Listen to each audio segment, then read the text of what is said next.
Late.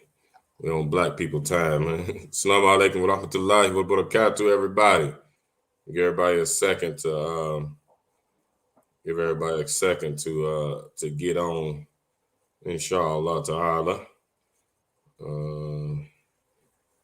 Let me get the pages rolling.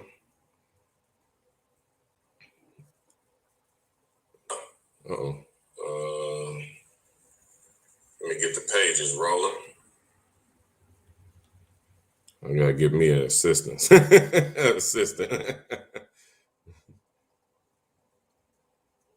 Okay. I think I'm rolling. Think I am. Get a folks a second to get up on here. We're gonna go in today. What they say, we got us a good one here today, folks. Ahmad, Assalamu alaikum, Habibi. Definitely appreciate your support, man. We need more support for Ahlus Sunnah wal Jama'ah, the actual Ahlus Sunnah wal Jama'ah. I'll be mad as I don't know what. I'll be seeing them Salafi videos giving 25,000 views. I'm like, man, they just misguided that many people. No, man. They keeping us busy. They keeping us busy, inshallah ta'ala. Okay, so we got Brother Imam Nadir Abdullah on here, and we're gonna weigh in first. Bismillahirrahmanirrahim. Alhamdulillah. والصلاة والسلام على رسول الله وعلى آله وصحبه أجمعين خصوصا على الخلفاء الراشدين المهديين أما بعد. So we this another one of the debunking series. So we taking in this series, we taking the false beliefs of the Salafiyya, and we are breaking them down to the bare bone minimum. How it is not the Aqidah of the Salaf, it is not the Aqidah of the Sahaba, nor any of the illustrious Imams. That's what we doing with this effort. We mean absolutely, positively no harm to anybody. We don't want to hurt nobody's feelings. We're gonna hurt people's feelings, but this is not our niyyah. We just are trying to make things clear. We trying to make sure that we know what's what and who's who, and this is the Sunnah. I know it frustrates a lot of people who don't like all the going back and forth, but unfortunately, those are the times that we live in. Not going back and forth, but we live in a time where there's a plethora of dalala, and it's spread like wildfire. And anybody that holds any piece of knowledge, you got to do something to stop this stuff. The Salafi minhaj is spread like wildfire. Like I said, it's easy. So that's the first attraction to the people, and especially to the non and new Muslims. It's very, very, very easy. It doesn't require any work whatsoever. Not to say that, people not reading, they reading the wrong stuff. So most of these type things, these efforts are aimed at the leadership. It's aimed directly at the teachers and the leadership, and not the followers. Of course, they don't believe that they're followers. They all believe that they're many mujtahideen. Y'all wrong. Y'all are followers of Mr. Fawzan, Mr. Uthaymin, and the whole gang. So, now without further ado, we're gonna dive right in. Today's topic, Bismillah Ta'ala, we are going to talk about the heart of the Salafi Aqidah. The heart of the Salafi Aqidah is this whole take the apparent meaning, dhuhur. Take the apparent meaning of the text. First and foremost, this was not the sunnah of the Salaf. This was not the sunnah of the Ashab. So, brothers and sisters, do not get caught up in and if there are any comments and stuff, inshallah ta'ala, we're gonna make time to respond to them. But do not get caught up in the sloganism. We follow the Quran. We follow the Quran and Sunnah according to the way of the Salaf. We follow Quran and Sunnah according to the way of the Sahaba. Get out of the slogans. Let's get into those slogans. When you go and open up the Salaf, the way of the Salaf, the way of the Sahaba, you'll only find right now to this day, you only find Abu Hanifa, wa Malik, wa Shafi'i, wa Ahmad ibn Hanbal, and everything and everybody that's associated with those four scholars. We already covered why we are confined to them scholars at this point in time. We're not going to go there. So, uh, uh, uh, uh, when you actually get past the pamphlets, when you get past the slogans, and you open up, you crack open the Quran and the Sunnah. You're coming out of the pamphlets of Mr. Fawzan. You're coming out of the pamphlets of Mr. Uthaymin, and we're gonna go there. We got a pamphlet, and we're gonna open up the pamphlet. When you come out of the pamphlets and you take a look, you take a look at what the Quran and the Sunnah says, what the Salaf said, what they did. We have people like we had a guy heckling us last night on the video, and this guy claimed to be a Maliki. I gave him a simple test for very simple things that we learned in our ABC 1, 2, 3 days when you first become Muslim, first choose a madhab, and you got to learn your ABC 1, 2, 3. He couldn't answer the question, but he copy and pasted all through the night. I woke up and had 10 messages from this guy, copy and pasted all through the night about how we are not the true followers of the Salaf. We're not the true followers of Imam Malik and the bunch, the three imams, the four imams of the four mujtahideen. We are not the true followers. So we're going to debunk that today. But I don't blame the brother for his ignorance. He doesn't know any better. I guarantee you I guarantee you he was not following the madhab and then took the weight of the madhab, the study of the madhab, and then looked at the salaf and took the study of the salaf and was like, I think that the salaf is better. That never happens. Nobody is following the madhab and they taught right and they train right, then they leave the madhab and then they go join Salafiyah.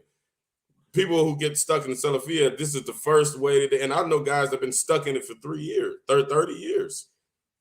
This is how they were introduced to Islam. They make taqleed of some influential individual that helped them learn the kalima shahada, and they stay stuck right there in those pamphlets for 30 years. So I'm trying to save us from that, and I'm challenging y'all, just like how y'all like to say what the four imams said. My madhab is the Sahih Hadith. If you find a Sahih Hadith and it goes against my fatwa, then throw it against the wall. Well, that is our sunnah. We actually live by that, and we challenging y'all to that. We challenging y'all beyond the pamphlets.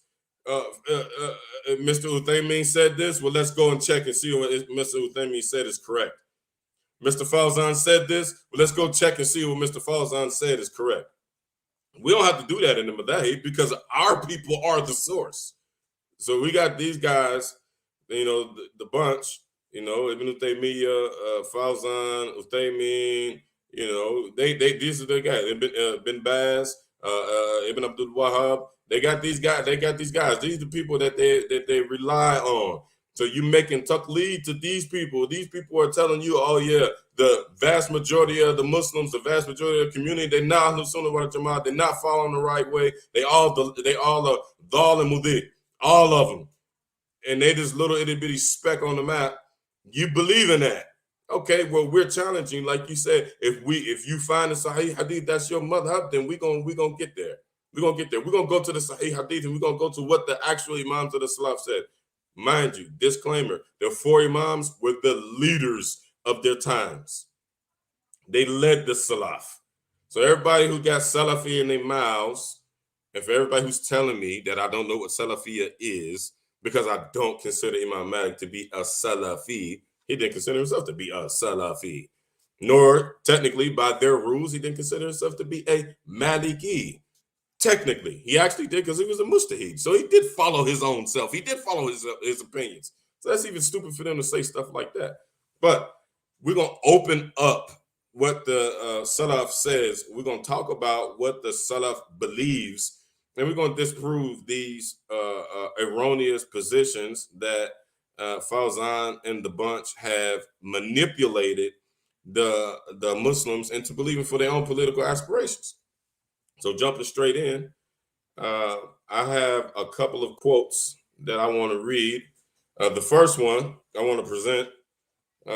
This is sorry. I have to show y'all, prove to y'all the position, because then they'll be coming on here saying, oh no, oh, we don't believe that. Once they see us going the right way and they see the juices flowing and the grease is getting hot, and I done brought the hadith, I brought what Imam Malik said, and brought what Shafi'i said, and we getting into it, they be in the comments like, we don't say that, we don't believe that, this, that. We gonna shut it all up. I'm gonna show you exactly what they believe. This is out the book Exemplary Principles Concerning the Beautiful Attributes of Allah, written by Mr. Fawzan. In section 3.2 and 3.3 in the book, he uses, first and foremost, he was not a mufassir. First and foremost, Mr. Fawzan was not a mufassir. Let's get that straight. So if you're not a mufassir and you want to know what the Quran says and believes, you have to go to the mufassirin, the commentators, the approved and certified commentators. You got to go there first. So obviously, this guy wasn't so sophisticated. He didn't check the tafsir. If you check any of the tafsir or any of these ayats, you will see that none of these ayats say what this guy said. And he used these ayats. This is what they do. This is how they trick you. They use an ayat, they use a hadith, and they telling you that this is the Quran. Here's the Quran. Here's the hadith. Here's the sunnah. We're following the way of the salaf. But then they put a twisted mu'tazili, dhahiri, jahmi twist on it and trick everybody. And the uneducated Muslims who don't know a thing or two, they don't know one thing for another. They tricked. Here's the Quran. This guy got a bunch of Quran and a bunch of hadiths in it. And you hear the Salafi say, excuse me, oh, you can't say that book is wrong. It has nothing but Quran and hadiths in it. Yeah, well, the tafsir, the sharh of it is wrong. So his logic is he used ayats. First, his introduction to this section, he says, Na'udhu billah. But before we read this, because it's not permissible to spread fitna. But for the sake of this lesson, we have to read this. So first and foremost, y'all, we seek refuge with Allah subhanahu wa ta'ala from these magical words. So this guy, his topic is the second principle concerning the evidences. Then he goes to say, keeping to the apparent meaning of the text. It is obligatory to understand the text of the Quran and the Sunnah according to their apparent meanings, bid'ah, without perverting their meanings, especially with regards to the text about Allah Ta'ala's attributes, as there is absolutely no place for independent free thinking with regards to them. Mind you, they themselves contradict that when they go and try to give meanings to the mutashabihat. So they're completely contradictory in their logical approach. This principle has been proven by both textual and intellectual evidences. Textual evidence. Now he's bringing you the Quran, following the statements of Allah subhanahu wa ta'ala. Nazalahu bihi ruhul aminu ala qablika litakuna mina lamunzirina bilisanin arabiyyin mubin.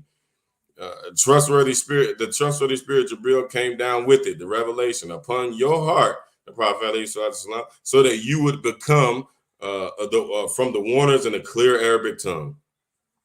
Inna anzalnahu Qur'anan Arabiyyan la'allakum ta'qilun. Verily, we have sent down to you an Arabic Quran so that you may use your intellect. And he goes on and on. He got 4 or 5 ayats where Allah Ta'ala said this in various places. I read those ayats so that y'all will know. People will come in the comments and they'll be like, oh, well, here's the ayah. He said it right here. Here's the ayah. Here's the proof. And so we clear on what's said. We clear that there's an ayah. We're clear that this is the Quran. We clear that what the Quran said is true. And we are unclear that what Mr. Fawzan said. And we are clear that what Mr. Fawzan said is not true. So his point in bringing these ayahs, these various ayahs, exemplifying how clear the Arabic language is. Indeed, we've revealed and gave to you the Quran in the Arabic language so that you can understand it. They say their whole position, so that I can be brief, and y'all can read this if y'all want to in this book, is section 3.2 and 3.3. He uses these ayat he misuses these ayat to prove their point and their false aqidah of the apparent meaning. So they say that if so they break it down into ma'ni, to tafweed al-ma'ni, tafweed al-lafzi. And they say one tafweed. So for all the people who don't know what tafweed is, this of course the Salafiyah, they do not believe this is permissible. They believe that this is haram, and what they believe is haram. That's not correct. The tafweed is the position of the Salaf. Khalas, and we're gonna prove that. So they believe that you do tafweed with the modality of Allah subhanahu wa ta'ala's attributes. They believe you do tafweed with those. You can't say how, but you should know the meaning. Tafweed al-ma'ani. And they use those ayats they misuse these ayats to prove their point. They say, well, and this is how they trick you, brothers and sisters. This is how they trick you. Well, if we didn't know the meaning, then why would Allah say He revealed the Quran in clear Arabic? That means that the Quran has no meaning. Ya Allah musta'an. Yeah, you're right. Allah musta'an. Because it's already been said by the Salaf and by the Sahaba that we don't know nothing about the sifat of Allah subhanahu wa ta'ala. This is how you slip into what is actually haram, which is doing tajsim. They're playing around with the ayats. They're misplacing these ayats, misusing these ayats, not following the mufassirin, not following this, the Salafi Salih, not actually following the ashab. When they asked Imam Malik, one of his famous statements about this, when somebody came to him and asked Imam Malik, said, "What do you say about the ayats of the Mutashabihat?" He said, "We pass it along. We don't say nothing about it." So how can they go and contradict the al-Mustahid Imam Malik? How can they contradict him and say that they have the meaning, but Imam Malik didn't have the meaning? Imam Malik, who lived in a time, he was raised by the people who the Prophet taught, who the Prophet taught, and they taught. He was 2 generations away from the Prophet, alayhi salatu wasalam. And these people who come from I don't know where, they figured out the meaning. But Imam Malik, who saw people who saw the Prophet, alayhi salatu wasalam, he didn't know the meaning. And mind you, Imam Malik is a leader of the Salaf, of the Salafi Salih. He was a student of the Tabi'in and the Tabi'in. Everybody, all these guys say they have they got this in their mouth. We call it the Quran and Sunnah according to the way of the Salaf. You don't even know who the Salaf are. So moving forward,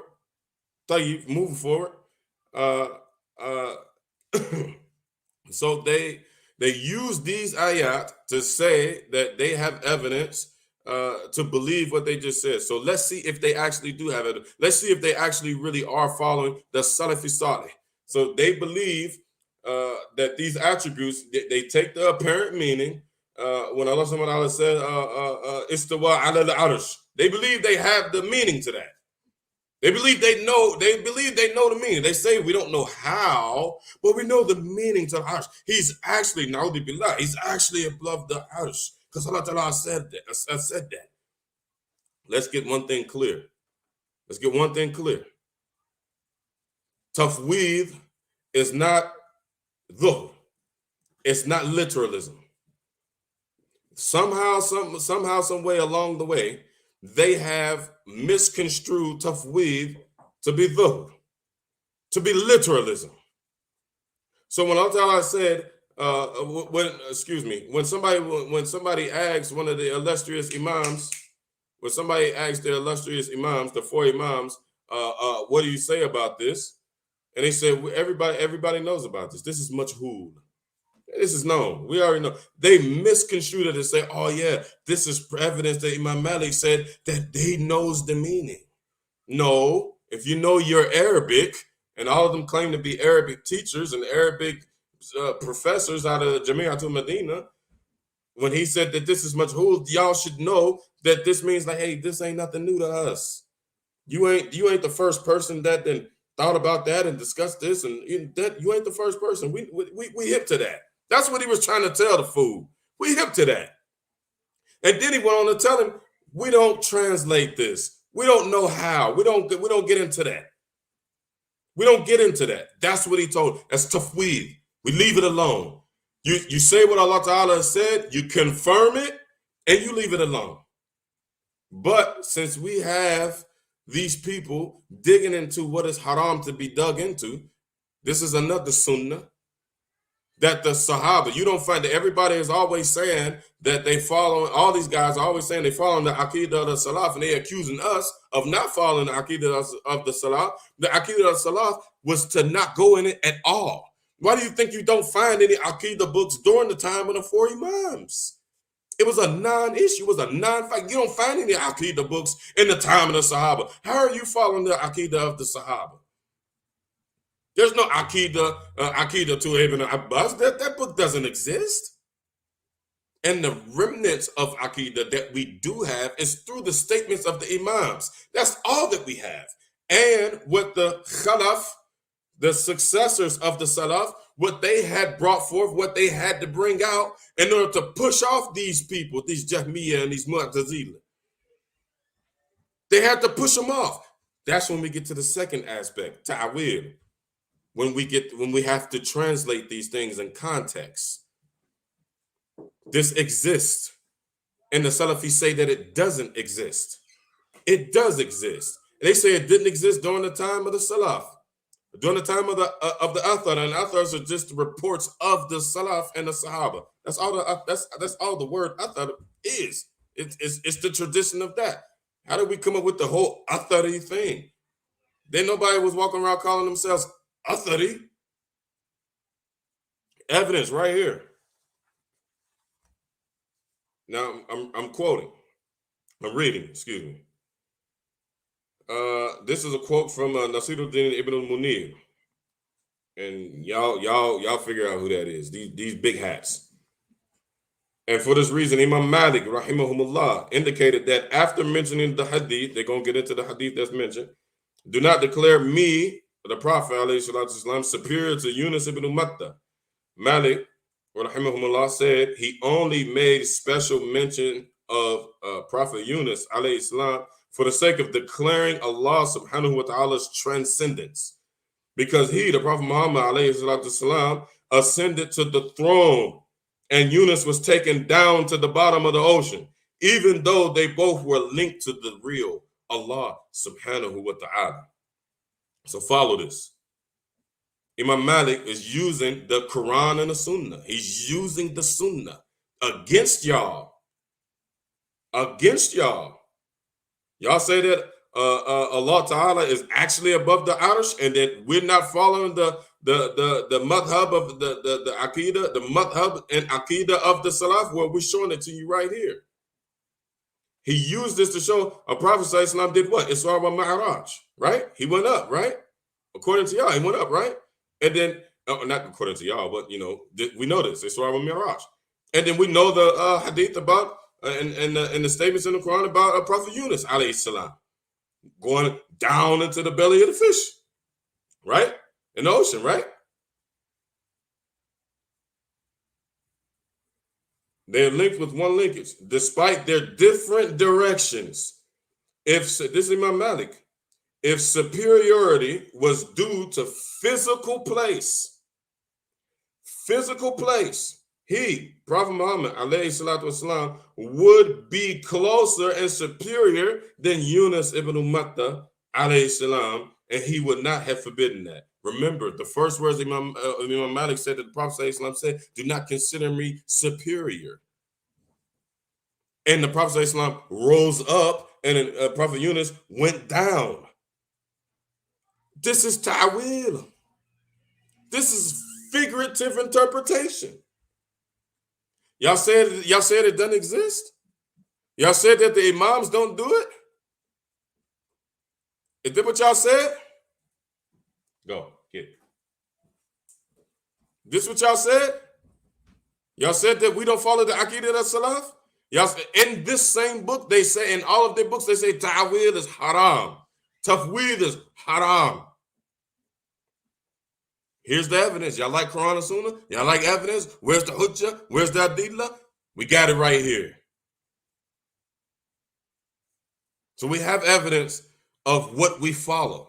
This is what we say this is what we mean when we say we need a chain for what you into. We have evidence for what we are into. I even have some quotes prepared for Imam Shafi'i. I'm gonna turn it over to Imam Nadir. I'm gonna read this quote for Imam Shafi'i. It's a long quote. I'm gonna paraphrase it. I'm just gonna paraphrase it. So let me just give y'all a picture because it's long and I don't want to talk too much. I don't want to take too much time, and I need Imam Nadir to get in here and break some of this stuff down too. Let me give you this with Imam Shafi'i, rahimahumullah. Now, first and foremost, everybody know what Ahmad's position was. Everybody know. So the person who coined this literal, this Dhahir business, Dawood al-Dhahiri, the person who coined it, Imam Ahmad wouldn't even sit with him. And when he heard what was going on, Imam Ahmad, rahimahullah, he spoke against him. He warned against him. Y'all Salafis, y'all like to warn against people? Well, your Imam, who you claim that you follow, Imam Ahmad, rahimahullah, he warned against what you say that you believe. He would not even talk to Mr. Dhahiri. He wouldn't even talk to him. He called him an innovator. He called the beliefs evil. And I even read another report, and this is coming from the people who were around Imam Ahmad, rahimahumullah. This ain't coming from Fawzan and Uthaymin and all these people who never even seen these guys. This is coming from the people who was around Imam Ahmad. I read a report today, and he said that if Imam Ahmad found out that somebody was sitting with Mr. Dawood, he cut them off. So y'all have no evidence. Y'all have nowhere to run. You can't run and hide up under Imam Ahmad ibn al-Hanbal. I just showed you can't come and run and hide up under Imam Malik, rahimahumullah, ibn Anas. Now I'm showing you that you can't go to Muhammad Idris al-Shafi'i. You can't even go there. You got nowhere to run. We're going to smoke you out the hole. Let me show you what Imam Shafi'i had to say about this mess. So a guy came asking about all of the mutashabihat. All the stuff that these Salafi Imams, all the stuff that they say. Oh, if Allah really doesn't have an eye, then why would the Prophet say the Dajjal has one eye and your Lord isn't one eye? So this is evidence that Allah Ta'ala has two eyes. Na'udhu billah. This guy brought this to Imam Shafi'i. He brought the cave of the Istiwa to Imam Shafi'i, and I'm looking right at it, so don't play with me. I'm looking right at it. It looks like I'm looking at the camera. I'm actually not. I got another tab open and the camera is running. I'm looking right at it, and I'm paraphrasing it. Just for the sake of brevity. If you need it, I'll send it to you. Don't play with me. He asked him about all these sifat. He asked me about the yad. He asked me about the shin. So on and so forth. So first, Imam Shafi'i, he made tafweed first. He confirmed everything that was said, that the man said. He confirmed it. This is not Dhahiriyya. This is not Dhahirism. This is not Dhuhr. This is not following the apparent meaning. This is tafweed. We believe these are mutashabihat. This is mutashabihat business. And Allah subhanahu wa ta'ala said that this is what Allah ta'ala said, that the people who pursue the mutashabihat, they got a sickness, they have a disease in their hearts. Khalas. So this stuff that the Imams are already told us, we don't know how, we don't know when, we don't know what it looks like, we don't know the meaning of it. They all left it alone. And I forgot to mention that when that fool came in there messing with Imam Malik and asked him about the istiwa, they said that Imam Malik broke out in hives. He broke out in sweat, profusely sweat. And mind you, the Salafi who copy and pasted that to me, he did not translate that part either, to show you how bothered Imam Malik was that this man even brought this up. So y'all calling everybody mubaddi'een, and y'all already talk about bid'ah. Y'all are the mubaddi'een. Because if this was a non-factor in the time of the Sahaba, in the time of the Salaf, it was a non-factor. Everybody knew, you don't touch this stuff. This ain't none of your business. You ain't going to be asked about this on the Qiyamah. No hadith of the Prophet ﷺ doing tafweed al-ma'ani. Bid'ah. You ain't got no hadith with this. Y'all taking all this hadith and these and y'all piecing stuff together and making a stick figure argument and playing with people's aqidah. So Imam Shafi'i, getting back on topic, Imam Shafi'i made tafweed. He made tafweed. He confirmed everything that the fool said to him. And then after that, he gave him his interpretation, his position on it. He said, so verily, the meaning that Allah subhanahu wa ta'ala described himself with, and those that the messenger, sallallahu alayhi wasallam, described him with, the reality of them cannot be known by meditation nor investigation, nor can one disbelieve in them while being ignorant of them, except after the information reaches him. So verily, the one who is mentioned in those narrations must be understood as something that is witnessed through hearing with the confines of this world for the one who hears about him by the reality and testifies to him. Just as was seen and heard by the messenger, sallallahu alaihi wasallam. However, we affirm these attributes and we negate any tashbih, any resemblance. He didn't say Imam Shafi'i, the Imam of the Salaf. He did not say, oh, here's an eye, but not like our eye. Here's a hand, but not like our hand. You know, like how a clock has hands, but the clock's hands are not like my hands. No, the one of our leaders from the Salaf, he said, we affirm these attributes. We do tafweed. We affirm these attributes, and we negate the tashbih. We negate the resemblance. Just as Allah subhanahu wa ta'ala negated it himself while mentioning himself, so he said, Laysa kamithlihi shay'un wa huwa sami'ul basir. Okay? So nobody can say you don't know. Nobody can say you don't know. This was the position of the Imams of the Salaf. So we just gave you tafweed. So they say tafweed is haram. We just showed you that the Imam of the Salaf, Imam Shafi'i, he just did tafweed. Y'all say the ta'wil is haram. We just showed you that the leader of Medina, the leader of the people of Medina, the leader of the scholars of Medina. This is what the Prophet Muhammad said about Imam Malik. The leader of the Hijaz, he did ta'wil. But y'all say we don't have the aqidah of the Salaf. Y'all lying. You are liars. We just proved it. And don't play the whole, where'd you get that from? Where'd you read that from? I guarantee you that book is innovative. I guarantee you those quotes are innovative. Don't play that game. Don't play that game. These are authentic sources. And it'll go over your head if we start going into the asanid. If we start going into, I should show y'all one of the asanids on that quote I just read from Imam Shafi'i. This is all over your head. I'm letting you know that this exists. This is the way it is. You go find it. You go investigate it. You go ascertain what the good brother Abdul Kabir Muhammad al-Maliki just told you. We just debunked this whole Dhahir apparent meaning business. We contradicted Mr. Fawzan. We contradicted Mr. Fawzan with the Imams of the Salaf.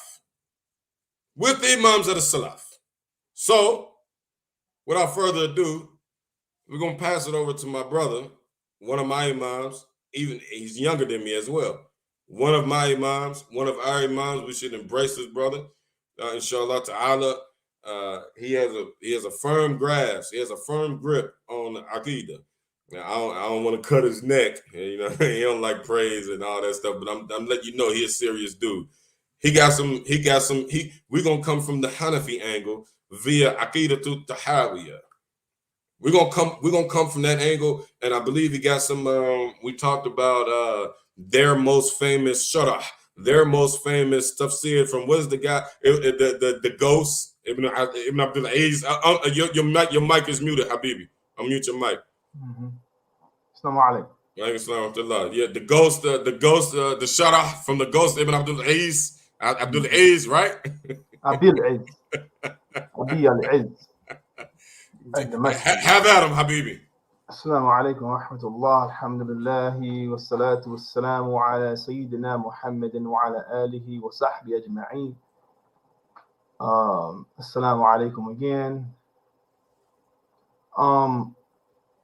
I do want to just correct, this book that you were quoting from isn't written by Salih Fawzan. This is Uthaymeen. Oh, yeah, my bad. Yeah.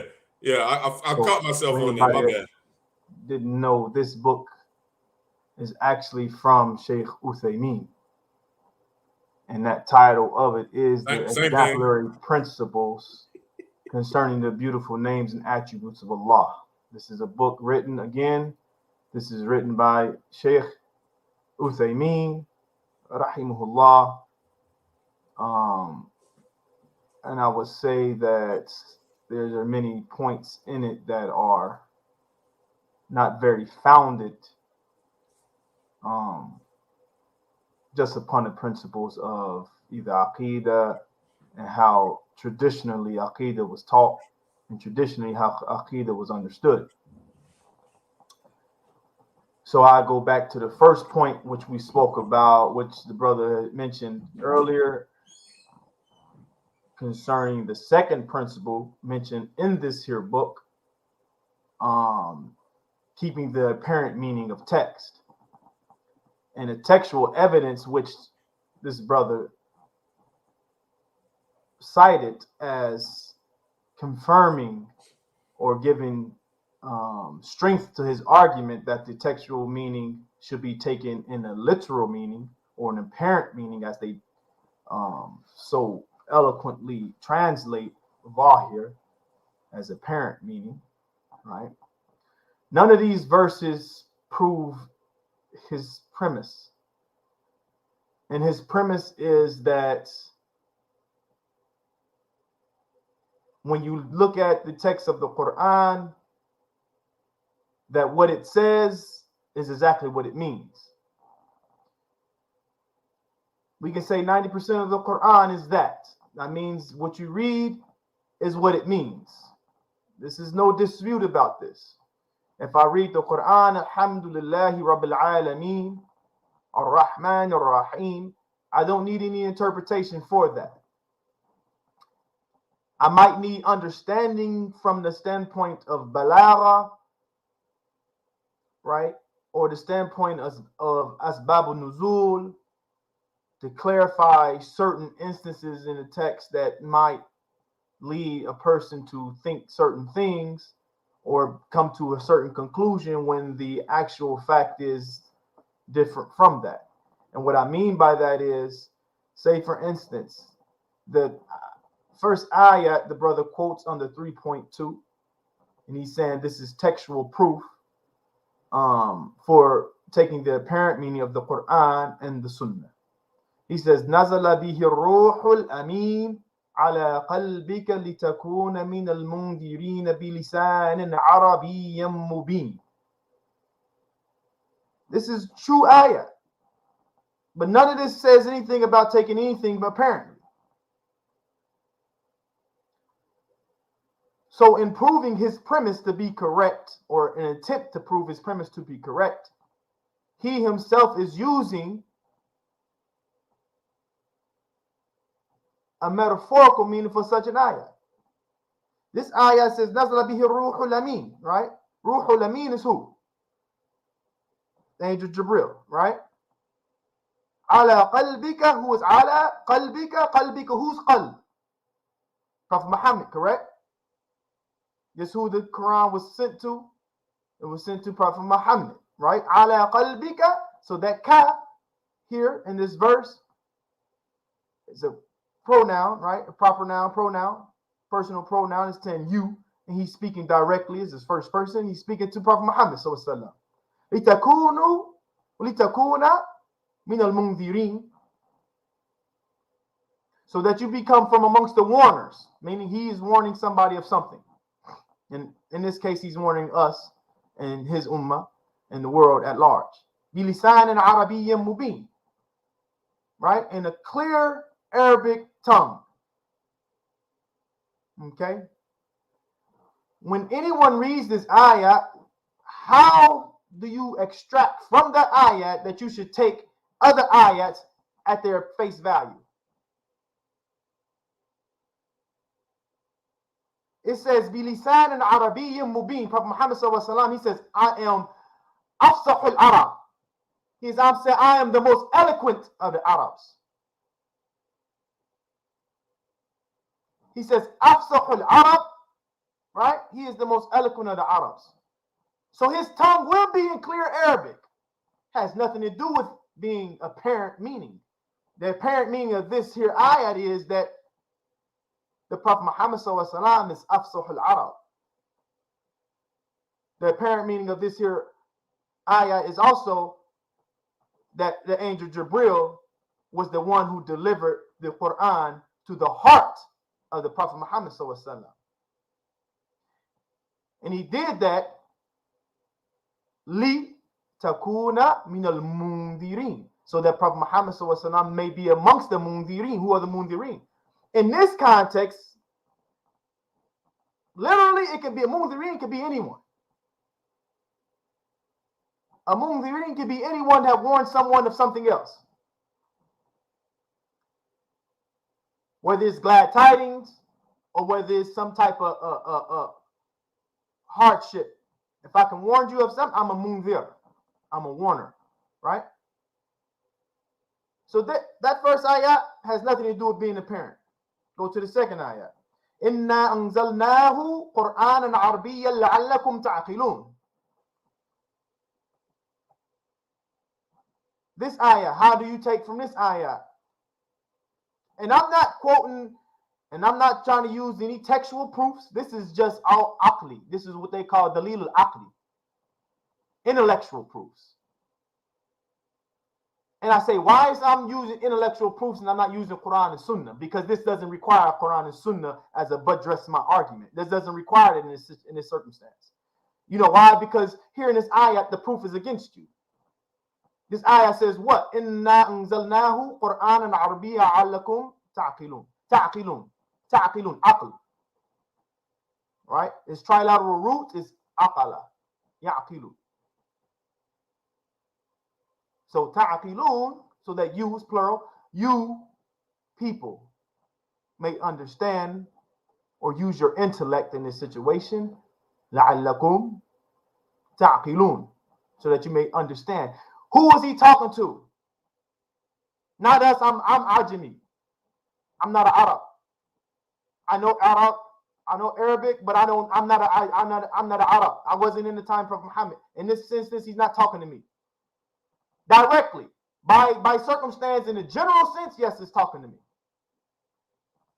This was addressing the Arabs of his time, who are some of the most eloquent people in Arabic. They knew their language. So when it says Quran and Arabian, this is Arabic. You understand Arabic when we talking to you. You understand what the Prophet Muhammad sallallahu alaihi wasallam is saying in a clear bilisan and Arabiyan mubin, in a clear Arabic tongue. Right? Prophet Muhammad sallallahu alaihi wasallam didn't have any issues with his tongue in Arabic. He was afsah al-Arab. So when you listen to this, when you see this here in the Quran, and you read it, إِنَّا أَنزَلْنَاهُ قُرْآنًا عَرَبِيًّا لَعَلَّكُمْ تَعْقِلُونَ. This ayat is not referring to anything about taking the parent verse, the parent meaning of a verse, or parent meaning of the Quran, or parent meaning of the Sunnah. It has nothing to do with, in the sense of understanding language. It has everything to do with the language itself. Arabic is a very expressive language. Many times one word can have 110, I'm exaggerating on 100, 10, 15, 20 different meanings. So you can't say, oh, well, we're going to take that parent meaning. Yes, you can understand it if, and only if, and this is a big problem nowadays, this is only if you understand the Arabic language according to how the Prophet Muhammad and the Sahaba understood the Arabic language.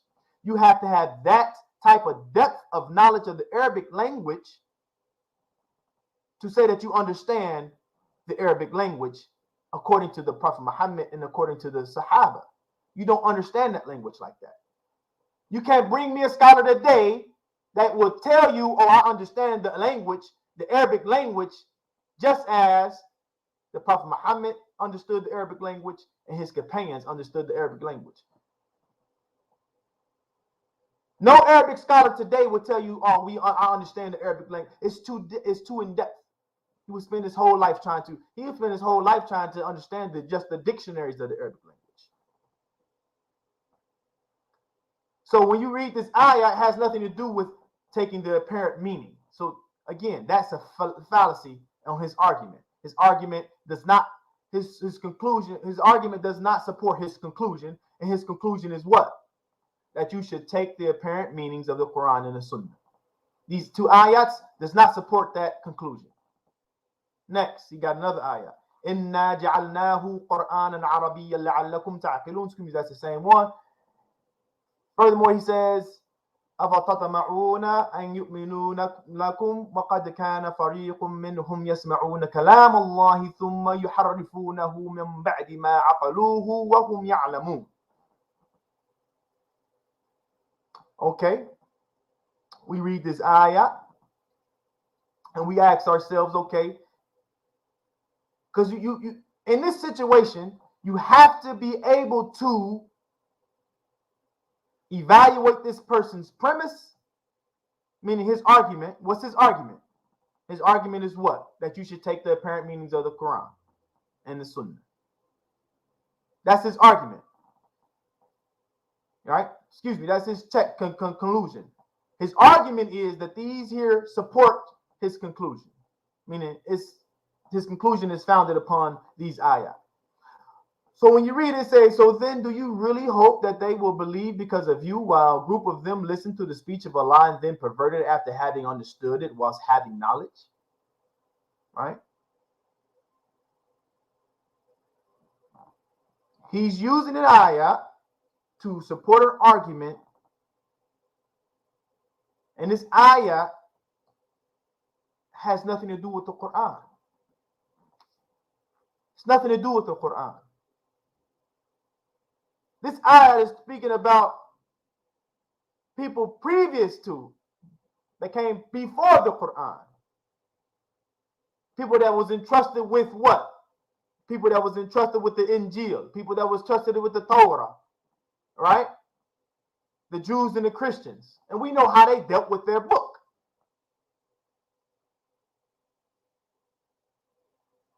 Nowhere in the history of Islam have we dealt with our book in the same manner as the previous generations dealt with their book, the Jews and the Christians. We don't deal with our book like that. Why? First off, Allah says in the Quran that He revealed the book and He will protect that book. Protection of the Quran is not on us. And in protecting the Quran, the meanings are also protected, because how do you have a book that you don't understand?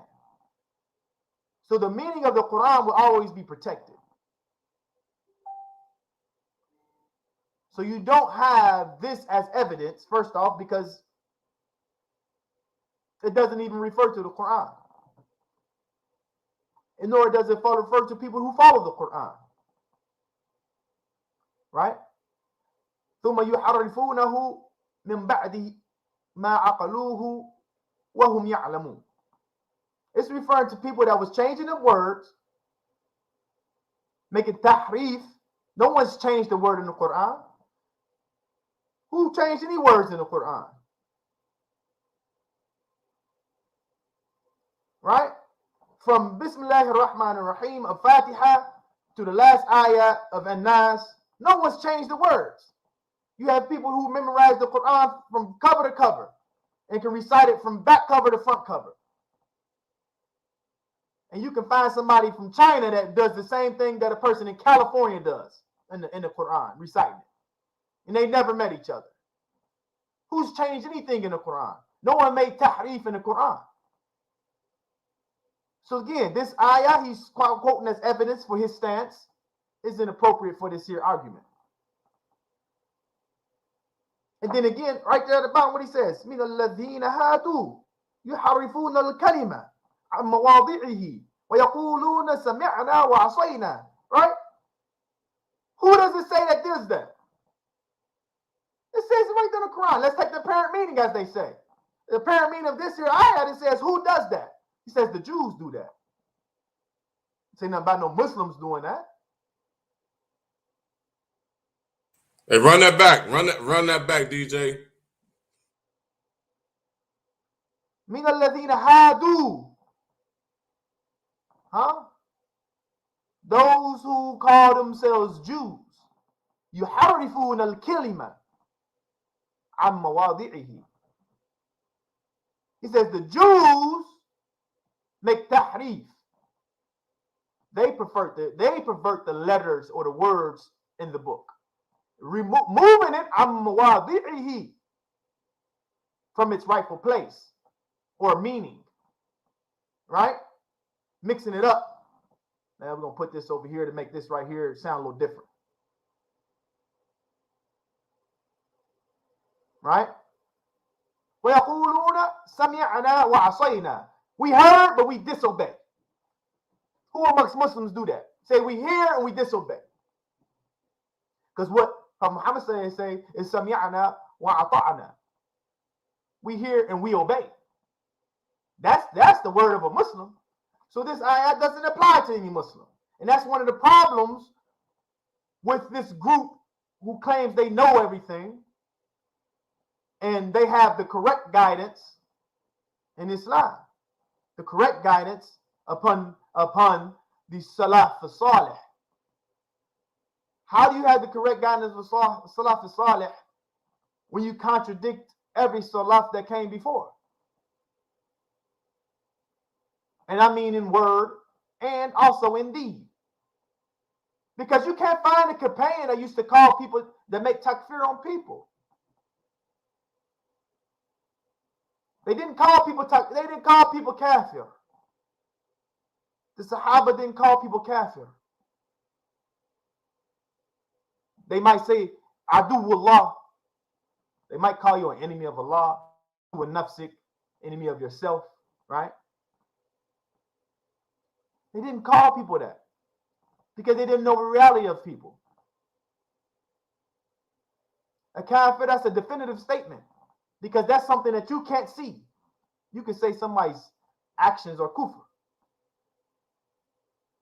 But kafir, right? Kufr or a belief is between you and Allah. And the only thing that can remove you from Islam is that which had made you enter into Islam.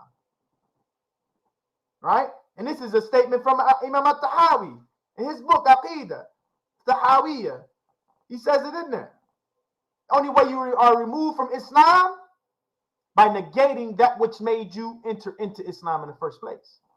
So when we talk about Islam, what makes us enter Islam? The kalima shahada. Ashhadu an la ilaha illallah wa ashhadu anna Muhammadan Rasulullah. Right? That's our kalima. That's how you enter Islam. The particulars of which are vast, but very simple and very quick to learn.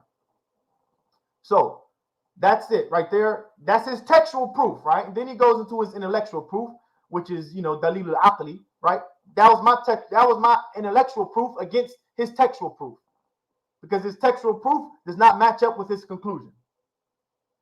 So his intellectual proof is, since the one who spoke with these texts is more knowledgeable of their meanings than anyone else, and he has addressed us in the clear Arabic language, then it is obligatory to accept their apparent meanings.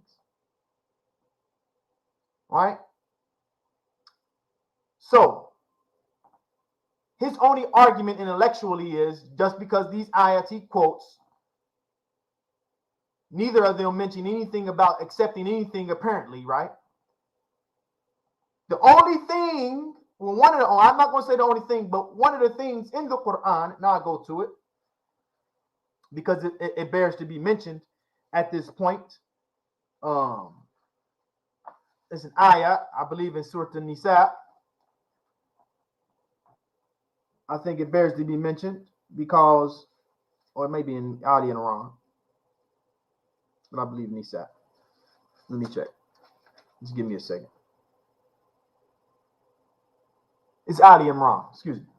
So Allah says, subhanahu wa ta'ala says, Bismillahir Rahmanir Rahim, هو الذين أنزل عليك الكتاب منه آية محكمات هن أم الكتاب وأخر متشابهات. Right? So that which was sent down in the book, right? He said, therein is ayatun muhkama. Muhkama, these things are fundamental verses, right? Ummul kitab, hunna ummul kitab. They are the mother of the book. Wa ukharu mutashabiha, right? And then there are so in this, Allah makes a distinction between two verses, two types of verses in the Quran: the muhkam and the mutashabih, right? So that's two different types of verses in the Quran: the muhkam and mutashabih. فَأَمَّا الَّذِينَ فِي قُلُوبِهِمْ زَيْغٌ فَيَتَّبِعُونَ مَا تَشَابَهَ مِنْهُ ابْتِغَاءَ الْفِتْنَةِ. So, who is Allah talking about here? Parent meanings only, right? Parent meanings only. What makes you know a mutashabih verse from a muhkam verse? And I pose that question to anybody that's on here listening. Anybody can offer their opinion however they want to offer it. You can put it in the comments or whatever you want to do. Who can distinguish between a muhkam and mutashabih verse? And what's the distinction between the two? Because apparently, that word again, apparently, Allah makes a distinction between the two. And he says the people that want to follow the mutashabih, they have some zigh in their hearts. And they follow that. Seeking fitna, right? And seeking ta'wil, right? Seeking its interpretation. Then he says, وَمَا يَعْلَمُ تَأْوِيلَهُ إِلَّا اللَّهُ. Allah, no one knows his ta'wil except Allah. Allah says this verses in here. It's verses in the Quran that no one knows except Allah. And you claim that you can know everything in his book according to their apparent meaning, correct?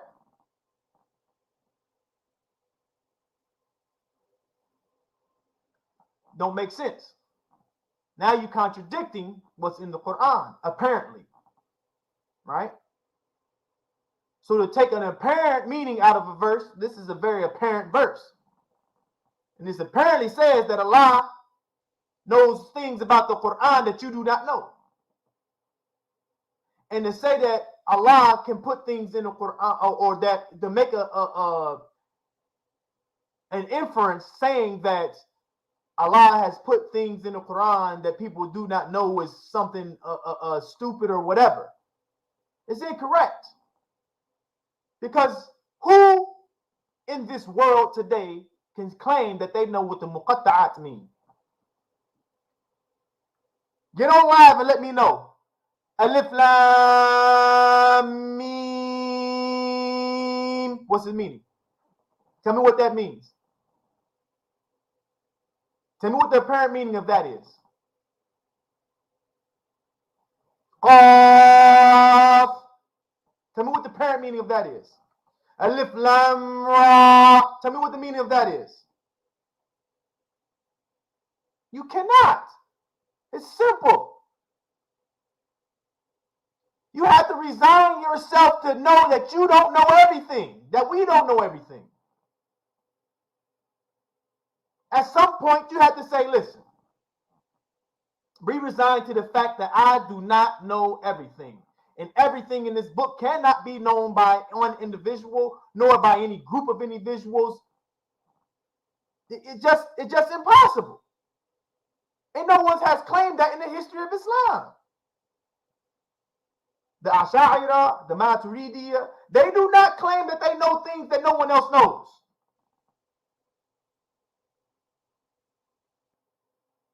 You can't find that in any Ash'ari book that says, oh, we know this. And if it is, I'm not saying that people don't make mistakes, because we're not ma'asum. The only person that's ma'asum is Rasulullah and the other prophets, alayhim as-salam, right? So we don't say that some of our scholars haven't made deviated statements. No, we take from what's good of them, we leave what's bad of them. They made a mistake, we say they made a mistake here, we don't take from that. If they were good in this area, we say we take from him. On this area, we don't take from him in that area. He was not a scholar in that area. He was not a pillar in that area. He had no rank and no standing in that area. He was not mu'tamad in that area. Right? Just as you wouldn't take fiqh from al-Bukhari. He was not imam in fiqh. Did he know fiqh? I'm sure he did. I'm sure he did. He was muhaddith. He was imam in hadith. He wasn't imam in fiqh. So he took the epithet of what? A Shafi'i. So he followed the line of fiqh of Shafi'i. When we say Shafi'i, we're not talking about Imam Shafi'i himself. Imam Shafi'i himself is the namesake of the madhab. He himself does not hold every opinion in that madhab. You're talking about the works and the investigative works of thousands upon thousands of scholars that came after Imam Shafi'i, who helped to make that madhab.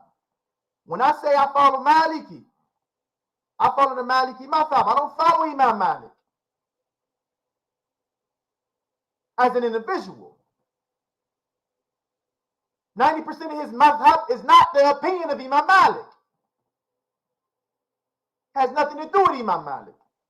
It took his principles. They used his principles as the way to move forward in the deen. Because all the heavy lifting was done by Imam Malik.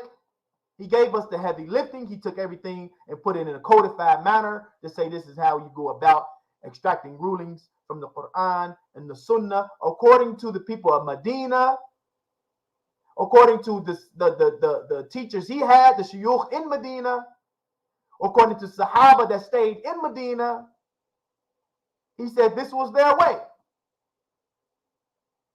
So when we go into these texts that says, oh, this is how we should understand things, know first and foremost, when you go into this thing, and if you did not yourself come to this conclusion, you are making taqleed of whoever wrote this book.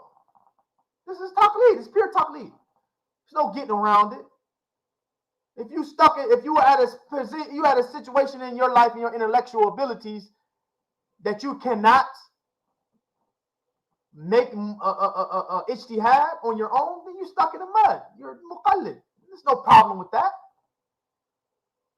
There's no problem with that. You don't come into the army as a general. You come in as a foot soldier. Petty officer first class. You're nobody till you get some rank. When you start learning the system, you start knowing what you're talking about, you get your education about yourself, you get you some action in the field, you get your badges, your stars, your stripes, then you move up in rank. But till then, you're a foot soldier, sergeant, petty first class. You're a foot soldier. There's nothing wrong with that. You're still in the army. You're still in the army now. There's nothing wrong with being in the army. Alhamdulillah, I could be in the army. I'm not sitting on the sideline, still fighting this war. And if you don't move up to the rank of a general, there's no problem with that. That's just where you at. You're just a foot soldier. And some people like it down there. But don't think that you can start talking and giving commands as if you're a general. People won't listen to you. They look at you. But nowadays, what's going on is we have an insurrection in Islam. And our house is on fire. We have an insurrection. You got people setting the house on fire and claiming they didn't do it. They claiming that the people that came before them had set the house on fire. Well, it's been burning for 1,000 years. It still ain't burned down yet. Obviously, them people didn't set the fire. The new people set the fire. And we claim we need to get out of the house. No, put the fire out. Because these little pyros are in the house. They setting fire to everything. Trying to cover up, the intellectual history in Islam. Islam is not a fool's religion. Allah says it all the time, ulul albab, people of innermost pith, the intellect. You have to use your intellect. Not because this person said that this is the evidence for the apparent meanings of the Quran, then I'm supposed to take the apparent meaning of the Quran. Really? Your rhetoric don't make sense. It doesn't hold up to any type of intellectual evaluation of this argument. It doesn't hold up. So, moving on. His next argument is the meaning of the attributes are known to us while their specific details are not. Right? And he says the textual proof for this is Kitabun anzalnahu ilayka mubarakun liyadabbaru ayatihi wa liyatadhakkara ulul albab. There's that word I just mentioned, ulul albab. People of understanding. Innermost pith. Lub is a seed. What do you do with a seed? You plant it, you water it, it sprouts. You take care of it, you nurture it, you give it nutrients, you give it water, you give it light, it sprouts, it becomes a tree. But that tree has roots. And if you have no roots, that tree will not stand. And this is the problem. They're erecting trees with no roots. And these trees are becoming massive. They cutting out the sunlight of the trees that have been here with roots. Not because they're strong trees, because they're artificial trees. Artificial trees, you can erect an artificial tree right now and it doesn't reach more than 3 feet below the surface. It's not a strong tree. That's not a tree at all. Right? The trees in Islam, right? The usul, the asl. This word has the meaning of root in it. Right? The usul al-fiqh, usul al-Quran, usul al-hadith. So all of these things, usul al-Quran, usul al-fiqh, right? These usul, the foundational methods in which these scholars have been found fundamental in. You have different scholars that were foundational in the erection of Islam, foundational imams. And we quote the 4 because those are the 4 whose roots have rooted in the communities, who have rooted in the history of Islam, who have rooted in the society of Islam and culture of Islam, and they stood the test of time. That's not the only 4. Believe that. There wasn't just 4. You have Awza'i, you have Sufyan al-Thawri, you have many schools that did not take root like these 4. They died out because these 4, their roots grew so deep and their trees grew so massive, they outshined everyone else. And at some point, you have to respect that. Instead of saying, oh, we don't follow them. Well, they are the Salaf. How do you not follow the Salaf? You claim you're a Salafi. This is your nisbah, right? This is your nisbah. I'm a Salafi, right? I'm more of a Salafi than you.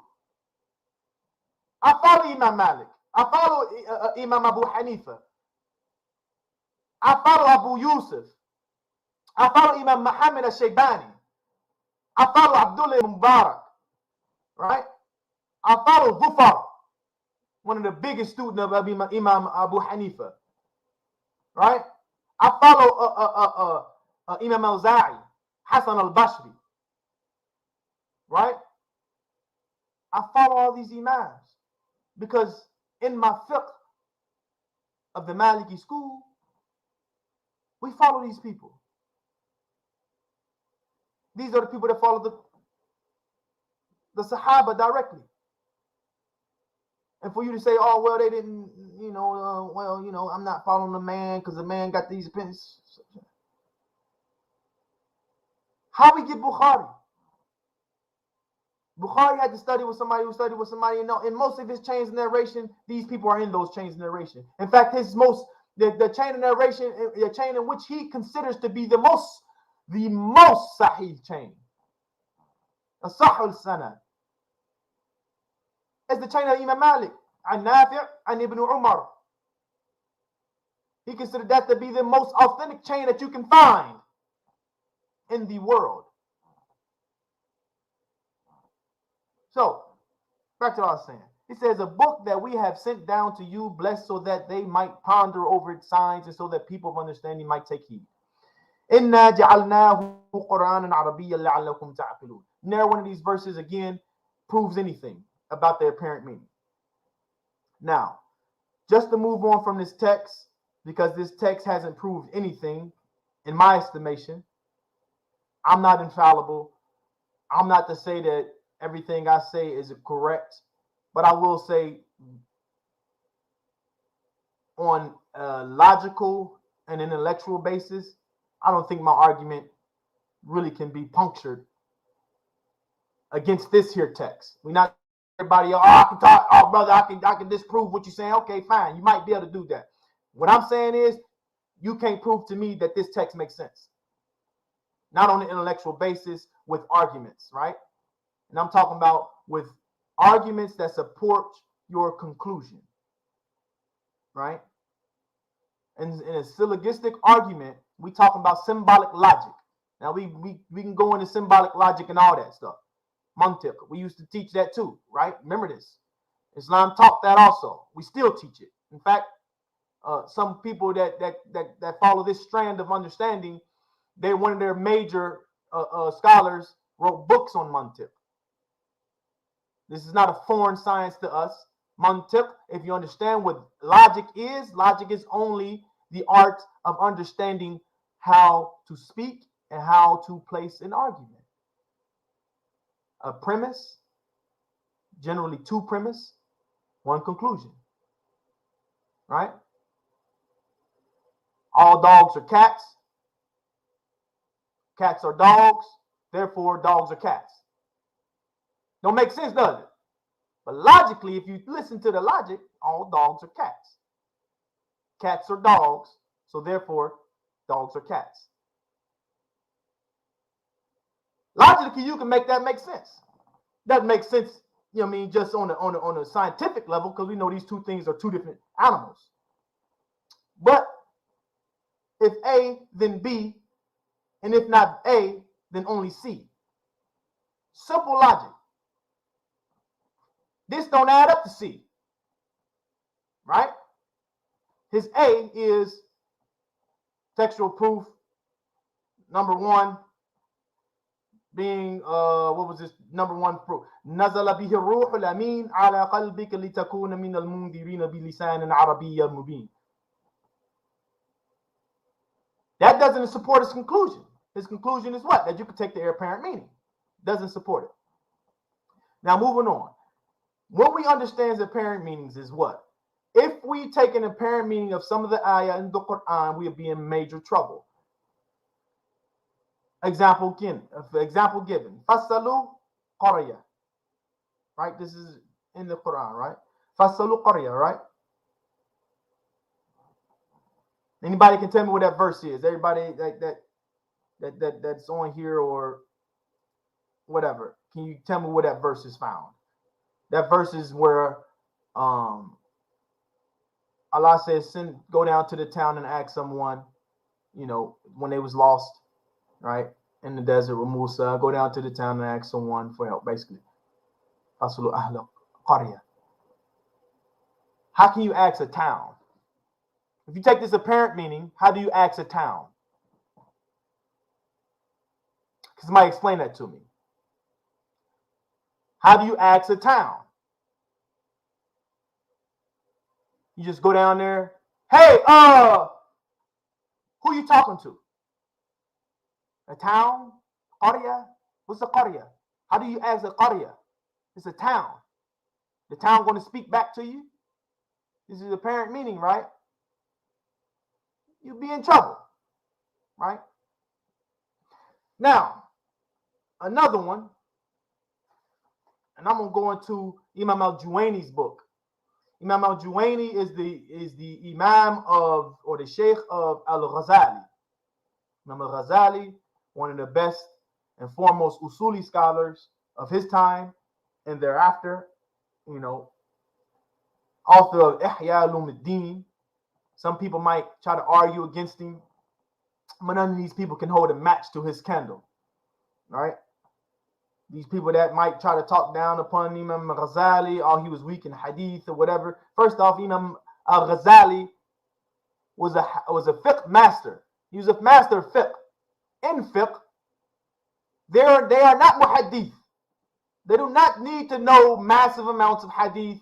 The only thing they need to know that was concerning hadith is whether or not the chain was sound or unsound, the people in that chain, and whether or not that actual chain or that hadith applied to any fiqh rulings. So when you're dealing with fiqh, we don't take every hadith. We take the hadith that applies to a ruling we can extract from it. Right? So, in this book, Sharh al-Waraqat, right? This is a book regarding the fiqh, usul al-fiqh, right? How we understand things in fiqh, how we understand things in the Quran, right? So, he interprets what dhahir means, right? What dhahir means in regards to a text, right? He says, وَظَاهِرُ مَحْتَمَلَ أَمْرَيْنِ. For you Arabic speakers, I understand. I hope you guys understood that. وَظَاهِرُ مَحْتَمَلَ أَمْرَيْنِ. Says ظاهر, the meaning ظاهر holds two meanings. أحدهما أظهر من الآخر. Right? One of them is more apparent than the other. So ظاهر can be of two kinds, and one is more apparent than the other. So when I'm speaking about apparent meanings, one of the meanings can be more apparent than the other meaning. So when you say ظاهر of the text, it can have two different meanings. So he gives an example. Kal asad. Asad. In Arabic, you would translate that as a lion, like the cat lion, the jungle lion. Well, actually, lions don't even live in jungles. People always make that mistake saying lions live in. That's just bad, But anyway, it says, "Ra'aytu al-yawma asadan." Right? Today I saw a lion. I seen a lion. That's how you try. That's an example. Apparent meaning of that sentence. Ra'aytu al-yawma asadan. I seen a lion today. Apparently that's what it means, right? He says, فَإِنَّهُ ظَاهِرٌ فِي الْحَيَوَانِ. He said, apparently this is meaning the animal asad, right? So he says, لِأَنَّ الْمَعْنَى الْحَقِيقِي مُحْتَمَلٌ لِلرَّجُلِ الشُّجَاعِ. He said, it also has a literal meaning, the haqiqi, the actual meaning, also bears the meaning of a courageous man. Right? I know a brother named Asad. I can say that, right? And I'll be talking about him. I wouldn't be talking about a lion. So how would you take that in the apparent meaning? It has two different meanings. The apparent can have two different meanings. Right? He said, فَإِنْ حَمَلَ اللَّفْظُ عَلَى الْمَعْنَى الْآخَرِ سُمِّيَ مُؤَوَّلًا. He says, if this wording bears the meaning, the latter meaning, right? Then we'll say this mu'awwalan, right? He says summiya mu'awwalan. Mu'awwalan. What does that mean? What does mu'awwalan mean? Mu'awwalan means ta'wil. Comes from the word ta'wil. So the latter meaning asad or rajulun shuja', a courageous man, this is ta'wil. If you understand it to be a courageous man, this is ta'wil. Right? Then he says, وَإِنَّمَا يُؤَوِّلُ بِالدَّلِيلِ كَمَا قَالَ. He says you can make ta'wil bid-dalil, with evidence. You can make ta'wil bid-dalil. وَيُؤَوِّلُ ظَاهِرُ بِالدَّلِيلِ. He's saying you interpret that apparent meaning if you have evidence. You can interpret it like that. وَيُسَمَّى ظَاهِرًا بِالدَّلِيلِ. And then you will call it the apparent meaning according to the evidence. Right? And he gives an example. And he gives an example with verse that this group uses. Right? That this group uses. He says he gives a ظاهره جمع يد. Right? The apparent meaning of the plural yad. Yad, hand, yad. He says what? وَذَلِكَ مُحَالٌ فِي حَقِّ اللَّهِ تَعَالَى. He gives this meaning. وَالسَّمَاءَ بَنَيْنَاهَا بِأَيْدِينَ. This is a verse in the Quran. And this verse is in Surah 51, ayah 47. Right? And Allah says what? وَالسَّمَاءَ بَنَيْنَاهَا بِأَيْدِينَ. We formed it, we created the heavens, or formed the heavens, or built the heavens with our hands. With hands. Right? Apparent meaning. This is, he said, aidin. He said, that's the plural of yad. وَذَلِكُ مُحَالٌ. He says, that is inconceivable fi حَقِّ اللَّهِ ta'ala. With regard and respect to Allah. This is inconceivable. What is this? This is yad. Apparently, when I read yad, this is what I understand. When it regards Allah, I don't understand this. I don't understand yad. It says yad. I understand yad. Fi haqq Allah ta'ala. But how do we understand that? You have to take a mutashabi verse in accordance with a muhkam verse. And the muhkam verse is what? Laysa kamithlihi shay. There's nothing like his likeness. He uses it twice. He used the kaf, of likeness, and he used mithl of likeness. Laysa ka mith, right? Laysa ka mithli. So he uses similarity twice. Laysa ka mithlihi shay. There's nothing like his likeness. And then he says, صَرَّفْنَا إِلَى مَعْنَى الْقُوَّةِ بِالدَّلِيلِ الْعَقْلِ قَاطِعِ. Right? He says, so they remove that meaning, that apparent meaning, for an understanding that is stronger in evidence, in aqli, intellectual evidence. Right? So when you take in the apparent meaning, you have to have understanding of what apparent means, first off. Secondly, you have to understand the language in which you're reading it in. Because in the Arabic language, if you take yad as apparent meaning, right?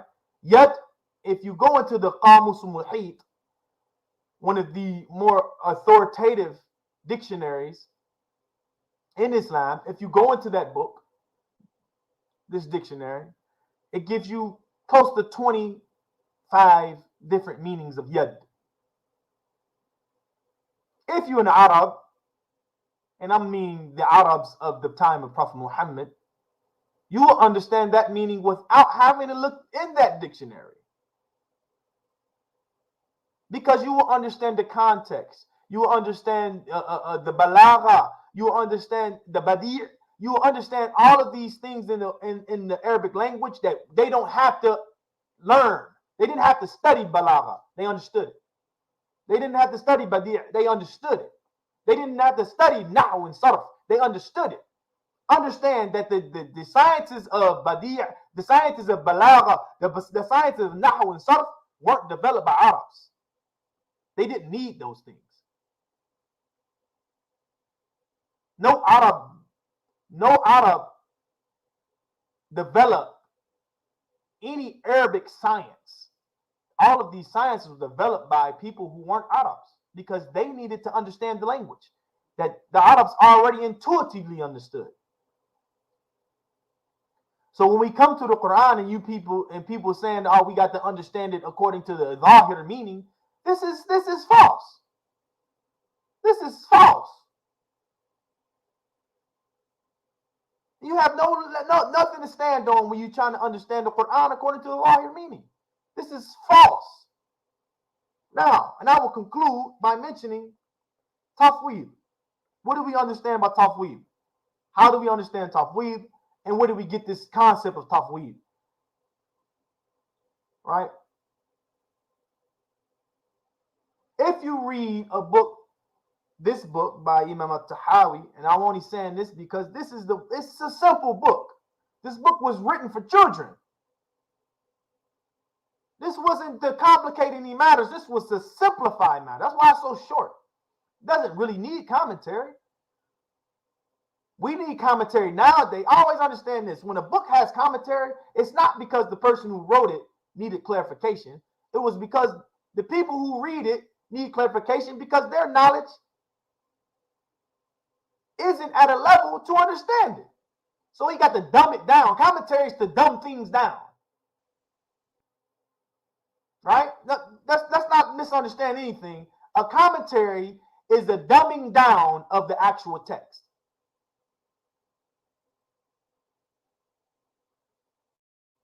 If we were true Arab, we wouldn't need a dictionary of the Arabic language. If we were true Arab, how many of you brothers or sisters or whomever go into the dictionary constantly every day?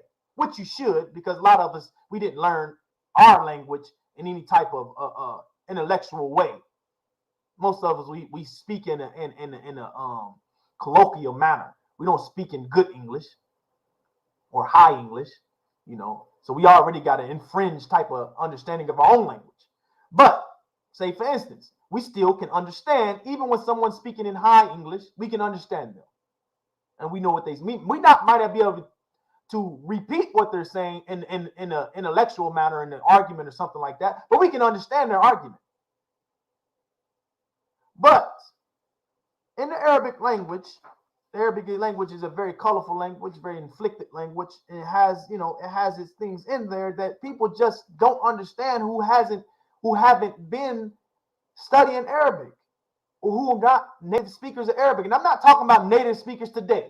So don't get me wrong. You take this any time Dick and Ahmed off the street and say, he understands Arabic and he picks up the book and he understands the apparent meaning. He don't understand that. His Arabic is lughawi, is weak.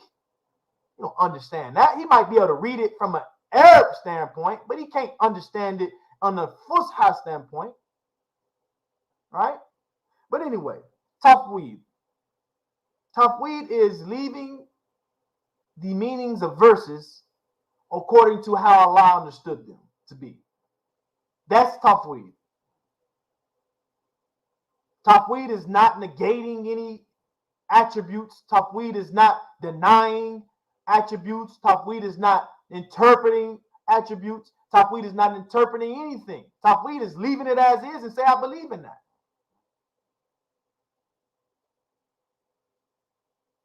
And Allah says that in the Quran, in Ali Imran, and the ayat I recited earlier.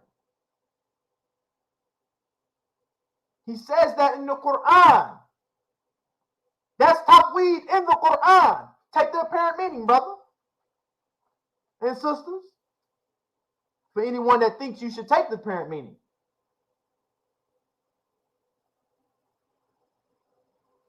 وَمَا يَعْلَمُ تَأْوِيلَهُ إِلَّا اللَّهُ وَالرَّاسِخُونَ فِي الْعِلْمِ يَقُولُونَ آمَنَّا بِهِ كُلٌّ مِّنْ عِنْدِ رَبِّنَا. Right? The people who are founded in understanding and knowledge, رَاسِخُونَ فِي الْعِلْمِ, you know what they say about mutashabih verses? So we believe in it, and all of it comes from our Lord. That's Tafweed. We believe in it, and all of it comes from our Lord. We do not deny it. We don't interpret it. We don't try to explain it away. We're not mu'attila. We are not mu'attila. This is tafweed. This is in the Quran. Take the apparent meaning of this here verse. As you take apparent meanings, right? وَالرَّاسِخُونَ فِي الْعِلْمِ. Read it one more time. وَالرَّاسِخُونَ فِي الْعِلْمِ يَقُولُونَ آمَنَّا بِهِ كُلٌّ مِّن رَبِّنَا. مِّن عِنْدِ رَبِّنَا. Excuse me. All of this from our Lord, we believe in it. They ain't interpret it, because why don't they interpret it? وَمَا يَعْلَمُ تَأْوِيلَهُ إِلَّا اللَّهُ. None knows it except Allah. So, and the interpretation or the tafweed as explained by Imam al-Tahawi. Now we'll read it. Let me find it first. Here we go. I will read it. And he's saying this when he's mentioning the ru'ya, right? The beatific vision. He says, وَالرُّؤْيَةُ حَقٌّ لِأَهْلِ الْجَنَّةِ بِغَيْرِ حَاضَةٍ وَلَا كَيْفِيَّةٍ كما نطق به كتاب ربنا وجوه يومئذ ناظرة إلى ربها ناظرة وتفسيره على ما أراد الله تعالى وعلمه وكل ما جاء في ذلك من الحديث الصحيح عن الرسول صلى الله عليه وسلم فهو كما قال ومعناه على ما أراد لا ندخل في ذلك متأولين في آرائنا ولا متوهمين في بأهوائنا فإنه ما سلم من في دينه إلا من سلم لله عز وجل ولرسوله صلى الله عليه وسلم ورد علم ما اشتبه عليه إلى عالم ولا تثبت قدم الإسلام إلا على ظهر التسليم والاستسلام. So the English translation of that is this. The beatific vision, the ru'ya, is a reality. This is haqq for the people of Jannah. Without ihata, meaning enclosing something. This is ihata. I'm enclosed in my home. Right? I'm within the boundary. Right? Wala kayfiyya. Without modality.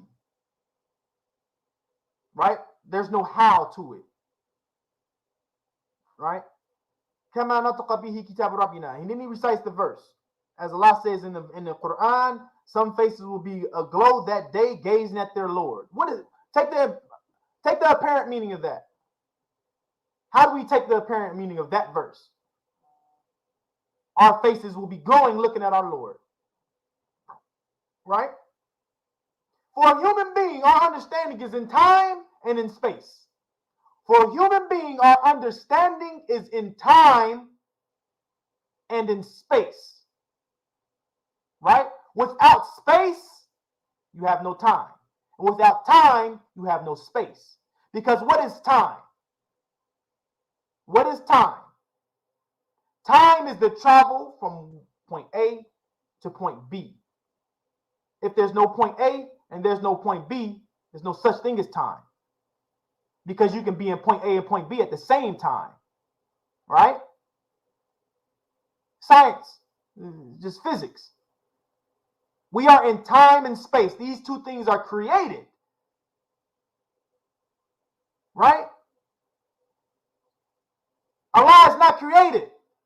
He's not in time, nor is he in space. Because if he's in space, that means he has some type of distance to something else. Right? In order to have a distance with something else, guess what you have to have? You have to have matter. In order to have matter, you have to be created. You have to be made up of these small particles they call atoms. Or things that's smaller than atoms, what they call quarks. That's physics. You know, things smaller than atoms, they call them quarks. So, he says that again. He says, its interpretation, this is his tafweed. Its interpretation, that verse, he said, this is our interpretation. This is Salaf. He died in 323 Hijri. Right? He was 2 students removed from Imam Abu Hanifa. Imam Abu Hanifa was known and confirmed to have met Sahaba. So he got 3 people, I'm not going to recite their names. He got two people between him and Abu Hanifa. His direct teacher, his teacher, Abu Hanifa. Abu Hanifa was claimed to have met another Sahaba, right? And the Sahaba met who? Prophet Muhammad. That's 4 people he has between him and the Prophet Muhammad. 4 people. This is Imam Tahawi. He says the tafsiruhu is according to whatever Allah knows it to be and has attended by it. Tafsiruhu ala ma arada Allah ta'ala wa alima. That's tafweed. And that's what our tafweed is. We don't need no interpretation of that. It's not for us to interpret that. We don't need it. Then he goes further. All that came from the Messenger of Allah subhanahu wa ta'ala in the authentic hadith is just as he said it was. And the meaning is as he intended it to be. This is tafweed. This is what we say. So when we say, Yadullahi fawqa aydihim, it's as Allah said it to be. What did he mean by it? Whatever he meant by it. What did he intend by it? Whatever he intended by it. That's tafweed. Istiwa ala al-arsh. What did he mean by it? Whatever he intended. It's not for me to know what he intended. That's tafweed. That's not saying we don't understand what that means in the Arabic language. Because we can define each term in that sentence in the Arabic language. What he intended and what he meant is beyond us. He said no one will encompass Allah by their knowledge. Allah says that in the Quran. Take that apparent meaning there. I don't know that. You talking about where Allah is at? Oh, you above the throne, brother. Subhanallah. You don't even know where you at. How you gonna say Allah above the throne? Where are you at? Oh, I'm in Philly. You in Philly? Where is Philly at? It's in the state of Pennsylvania. Where is the state of Pennsylvania at? United States. Where's the United States at? North American continent. Where's North American continent on Earth? Where's Earth? Now we starting to get to coordinates. How you don't even know where you at? So how you gonna tell me where Allah is at? This is ridiculous. How you don't even know where you at? You telling me where Allah is at? Where's Earth at? In the Milky Way, brother. Where's the Milky Way at? Get out of here. Get out of here. You don't even know where you at. You telling me where Allah is at? Come on now. Argument full of fallacies. It doesn't make sense. No understanding of these here ayah will increase you in anything. There's no reason for us to understand them. That's why he says right here, and I'm going to finish with this, these last two. He says, we do not interpret any of it according to our own opinions, nor do we presume any of it to accord with our whims. No one is secure in his religion unless he resigns himself to Allah and his messenger, and consigns whatever obscures his understanding to the one who knows its meaning. And one's footing in Islam, meaning you have no foot and no foothold in Islam, nor is it firm, nor is it safe in Islam, except on the ground of resignation and surrender. And I'm meaning resignation, resigning yourself that you do not know the meaning, surrendering your intellect to one who knows it more than you do, who is Allah. وأقول قولي هذا وأستغفر الله. Anything I said that was incorrect is only coming from me. It doesn't come from anybody else, not from Allah, not from the illustrious scholars of Islam. Anything I said that was incorrect, again, it only comes from me and my misunderstanding of anything I've said. it's only because of me. Anybody want to who want to correct me on anything I said that's incorrect, you have the free will to do that, and you contact me, send a DM or whatever, however you want to contact me, it's fine, or leave in the comments. That's fine also. But I say this under my own accord, and in my estimation, I said things correct, and if I haven't, may Allah forgive me and guide me to the right. Assalamu alaikum wa rahmatullahi. Hold on. We ain't done yet. Or I corroborate what he just said. Alhamdulillah, jazakumullahu khairan for that, brother Imam. Very technical. I told y'all I got some folks now. Everybody talking about y'all want some Quran and y'all want some Sunnah. Told you I got plenty of Quran Sunnah. We can do this all day. We've been rolling for an hour and 40 minutes. And it gets deeper than this. We are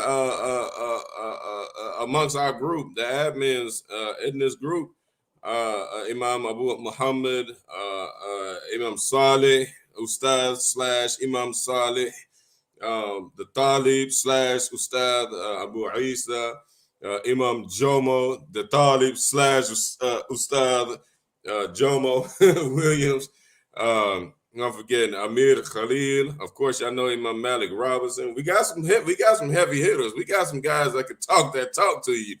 I hope that was some technical stuff, and I've been promising y'all that we was gonna do some of this technical stuff. So I hope none of that went over y'all's heads. As far as I know, I've been rocking, like this for a little while, so I could follow it.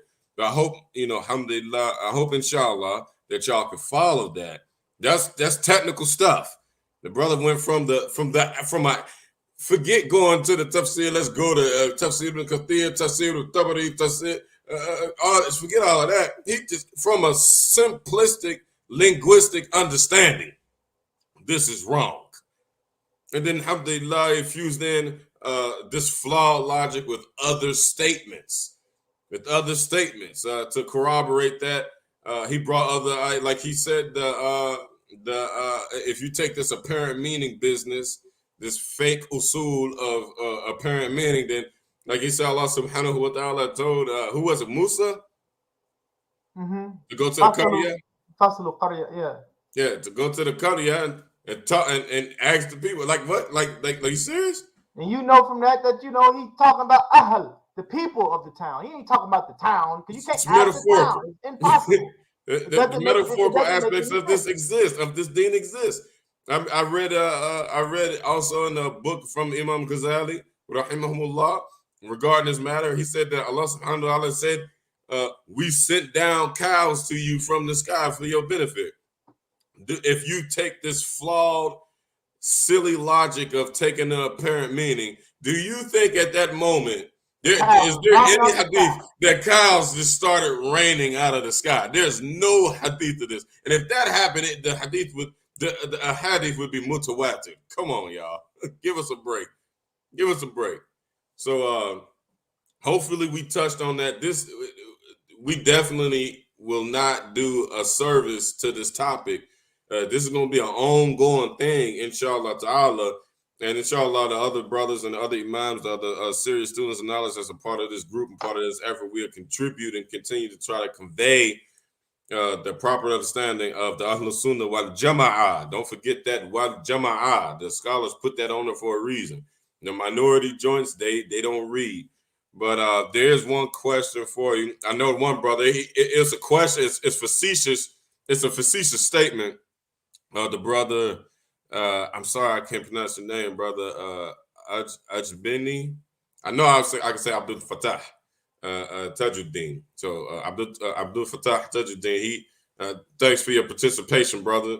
And he put a lot of comments in the comment section. And he dropped a lot of haq in the comment section. You don't find that a lot. People dropping haq in the comment section.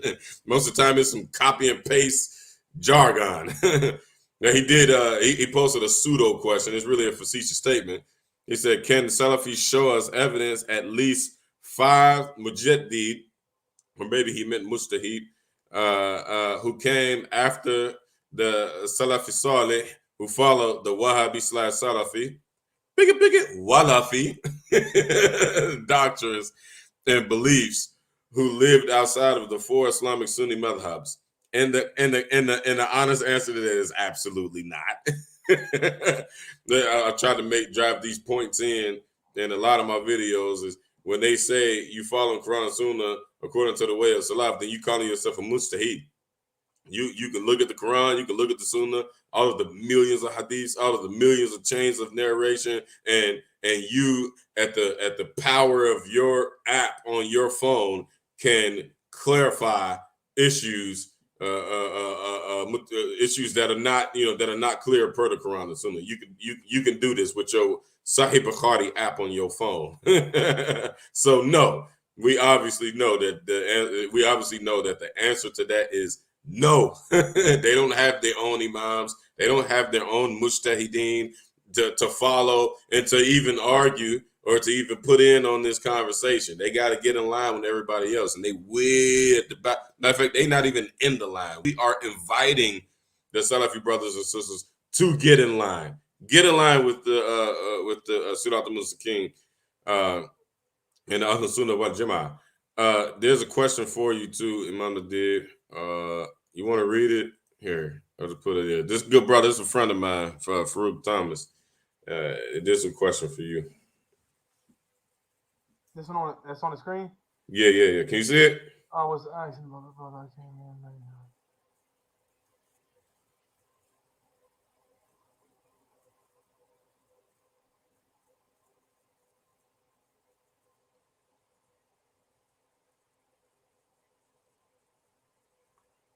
No. I never said that. What I mean when I said I do not follow Imam Malik, meaning if I call myself Maliki, it's not one opinion, one person I'm following. I'm not just following Imam Malik. Understand when we say we Maliki or Hanbali or Shafi'i or Hanafi, we don't mean we follow that specific person only at the exclusion of everyone else. Like I said, probably 90% of the madhab of Imam Malik is not his opinions.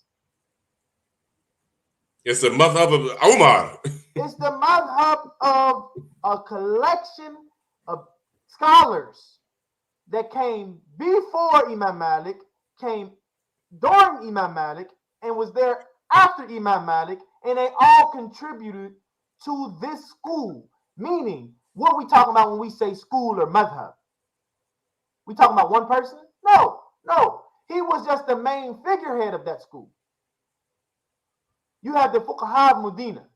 The 7 fuqaha of Medina, right? He codified what those 7 main scholars in Medina were teaching. He brought them all down. That's why he was the alim of Medina. He brought them all down and codified them and made a consensus within himself that, hey, this is what he collected, everything from these people. He studied with these people. These are the 7 fuqaha of Medina. And these 7 fuqaha of Medina studied with the companions that were in Medina at that time. Ibn Umar been amongst them. His father, Umar, been amongst them. Right? Abu Huraira, Aisha. You have all the companions that stayed in Medina at that time. He took from every single one of their students, their main student. I ain't going to say every single one of their students, but their main student. They say he had what, 700? Studied with 700 different scholars? 900. 900? They all gave him the ability to give fatwa. They all confirmed his knowledge. Every single one of his scholars confirmed his knowledge. So when we talk about Imam Malik, we talking about Imam Malik was the one in which everything culminated, all the fiqh that was in Medina culminated in him. And what he did was he codified it. He said, listen, because he always say this is how we, meaning the people of Medina, Ahl al-Medina, this is how we get down. This is how we got this ruling. First, we took the Quran. We didn't find it in the Quran. We took the Hadith. We didn't find it in the Hadith. We took the ijma' of the people of Medina. Because they considered the people of Medina and the practice of the people of Medina to be hujjah. There's no other people or no other town in the history that considered their practice to be a hujjah, to be a proof in Islam. It was like there was like 10,000 Sahaba in Medina, wasn't it? He kept 10,000. Umar didn't allow, you don't understand, Umar did not allow the Sahaba to leave Medina. And on top of that, another point that goes against them when they say we follow the Quran and Sunnah according to the way of the Sahaba. Umar prohibited anybody from narrating hadith for 10 years. You couldn't leave Medina. So if the deen was not person to person, it was not it was not sanad. It was not that. People don't understand. The sanad is a human living tradition. The suhbah. If you take that sanad away, you taking Islam away. How can you go straight to the Quran, straight to the Sunnah, and jump over the sanad? All the people from the bottom of the chain who got it from this guy, who got it from that guy, who got it from this guy, who got it from this guy, all the way back to the Sahaba. How are you going to jump over the understanding of all those people and go straight to the Quran and the Sunnah? Well, if that's true, what were the people doing in the time of Umar when he forbade people to narrate hadith for 10 years? And then on top of that, after Umar was dead gone, the hadith, they were still up and kicking and alive. It was still, this is a living tradition.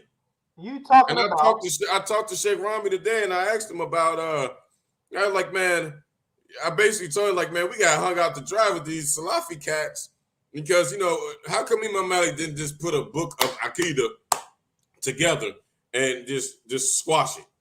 He said, number one, it was a non-issue. Everybody, just like he said, majhul. Like this is known stuff. Like this ain't nothing new to us. This is new now with the innovators. This ain't nothing new to us. We already know what's happening with this, and they already knew. And then something else he said the value of sanad, the value of suhbah was taken so seriously at that time. And that was the reason why the imams used to say, don't write this down. Don't go and repeat what I said. Don't go do, Imam Ahmad forbade people from writing down what he said. It's because they wanted people to value sitting with a scholar. They knew the trouble of textual literalism. They knew the trouble of that. They challenged us to come sit down, person to person. Let's have a human interaction, especially about this deen. Right. And that's what happened during these times. So if anybody looking for books of Aqidah for the Salaf and the Sahaba and stuff, we're not going to find that. So let me finish. So, and the brother said, about the Sadr. Yes, this is true, Sadr. But remember, Sadr was before Imam Malik. So it's not, even people narrate the hadith from Imam Ali, radiyallahu anhu, right? And his known practice that he made Sadr. Even though he narrates the hadith of the hands being grabbed, the qabd, he narrates his hadith. Imam Malik narrates his hadith in his Muwatta, but his practice was different. And even Umar radiyallahu anhu said what? He said, I will lash anyone who narrates a hadith and the practice is otherwise. Don't narrate a hadith while the practice is otherwise. So that's just for Sadr. So when I say, okay, I don't follow Imam Malik, in a sense, I don't follow him as a single individual. I'm not picking up the Muwatta and following the Muwatta. The Muwatta is good. And Imam Shafi'i said what? He said there's no book on earth more sahih than the Muwatta. And this is before Bukhari even come about. Right? That's Imam Shafi'i, his opinion of which actually is his teacher. Imam Malik is the teacher of Imam Shafi'i. So when he reads that, when you see that, the practice might be different. And everything that even people in the Maliki school, we don't follow everything Imam Malik says. It's things that Imam Malik said that we do the opposite of as Malikis. And this is agreed upon. There's instances in where Ibn al-Qasim contradicts Imam Malik. There's instances in where Imam Sahnun contradicts Ibn al-Qasim. And who do we take from? I'm not going to go into that because it is a method in the Maliki school for the people whom you take from. Right? You have the people in Medina, you have the people in Misr, you have scholar, and this is graded approach to everything.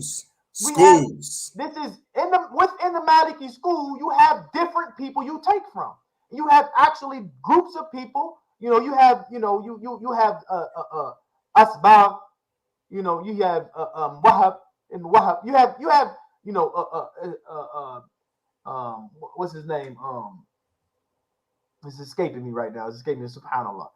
So, but you have different scholars in which we consider to be more authoritative than others. Mu'tamad. You got scholars that are rajih on certain issues. You say, okay, we'll take Asbab over this scholar, or we'll take this opinion over that one. And they have their reasons for doing that.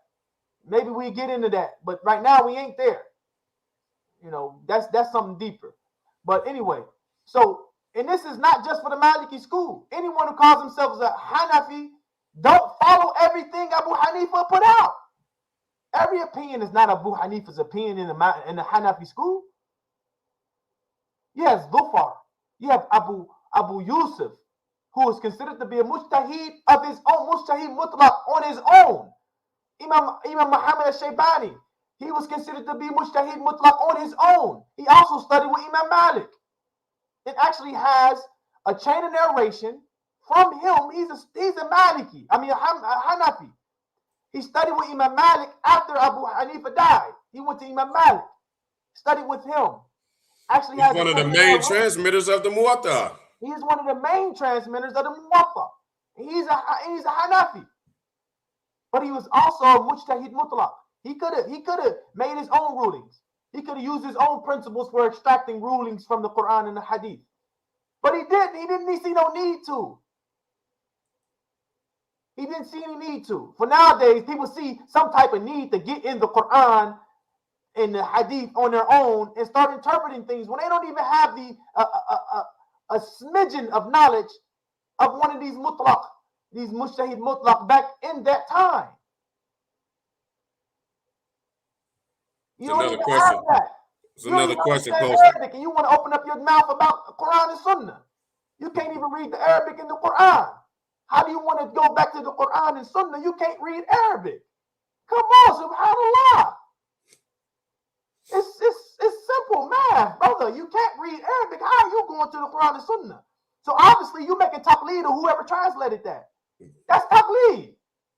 That's a bad taqleed. And that's bad taqleed because in translation, when you translating something from Arabic, that's what you got to do. That's what you got to do. You have to make it shihad. You have to say, hey, I choose this word over that word. I choose this meaning over that meaning. I choose to translate it as this as opposed to that.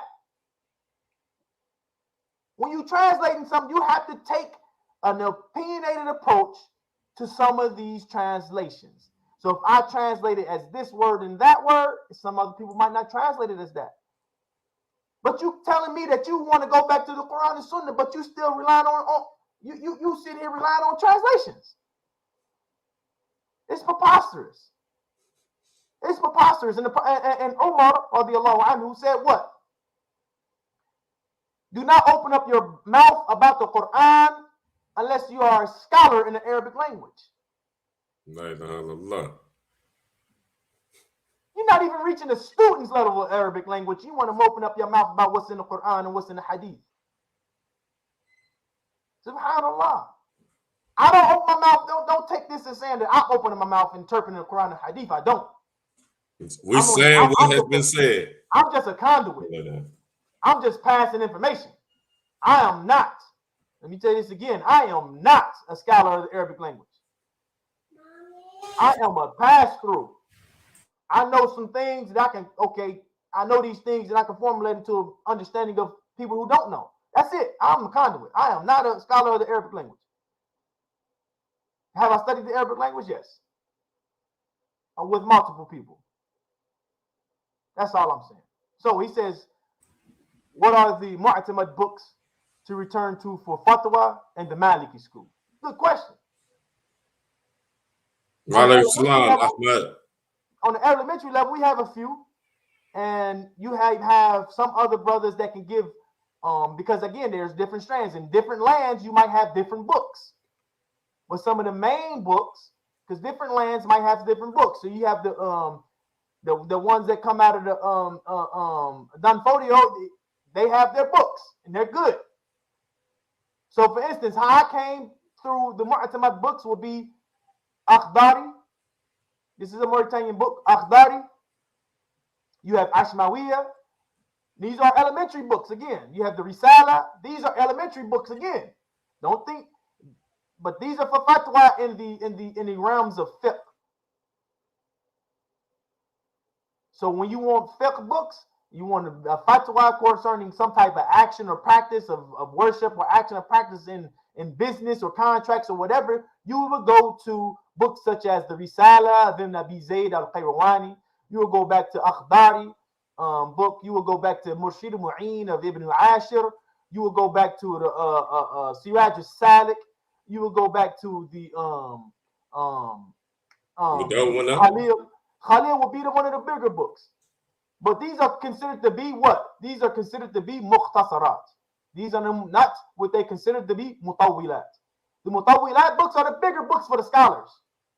We deal in, layman's deal in the mukhtasarat, right? Because it got to be dumbed down. And still that's heavy. And those are still heavy nowadays because people don't know anything. These books are dumbed down to a level in which you can understand it, but people don't know them things either. These are books they were teaching 7, 8, 10-year-olds, 9-year-olds, 10-year-olds. They knew these books by heart already. By the time they hit 13, 14, they were already studying Khalil. Right? And this is one of the largest books. But even Khalil is a dumbed down version of Mudawwana, of Sahnun. Right? This is a commentary, the Mukhtasar, the abridgment. This is an abridgment. This is not the actual text. These brothers had text in a 16-volume text. 16 volumes. Right? So yes, there's plenty of books. I just missed that last question that was up. No, he's just thanking you. Oh, yeah. So he's just thanking you, saying that people need to know more about the Hanbali and the Maliki madhahib. Or madhibain. You know, so it's a lot of books in the Maliki madhab. Very widespread in North Africa. A lot of it is widespread also in Oman and in those Gulf states. Don't forget about Morocco, the school in Morocco. Yeah, that's North Africa. Spain, Malikis in Spain. The Andalusian branch. Andalusians, you know, this is most of them are Malikis. So yeah, it's a lot of books and texts that you can find. For starters, anyone starting to want to look in at that field of fiqh, get Akhdari. It's very simple. It gives you tahara and it gives you salah. And once you've mastered that, you should move to the Murshid al-Mu'in, which gives you tahara, salah, gives you fasting, it gives you zakah, it gives you and then it gives you tasawwuf. Yes, we study tasawwuf, not the deviated tasawwuf.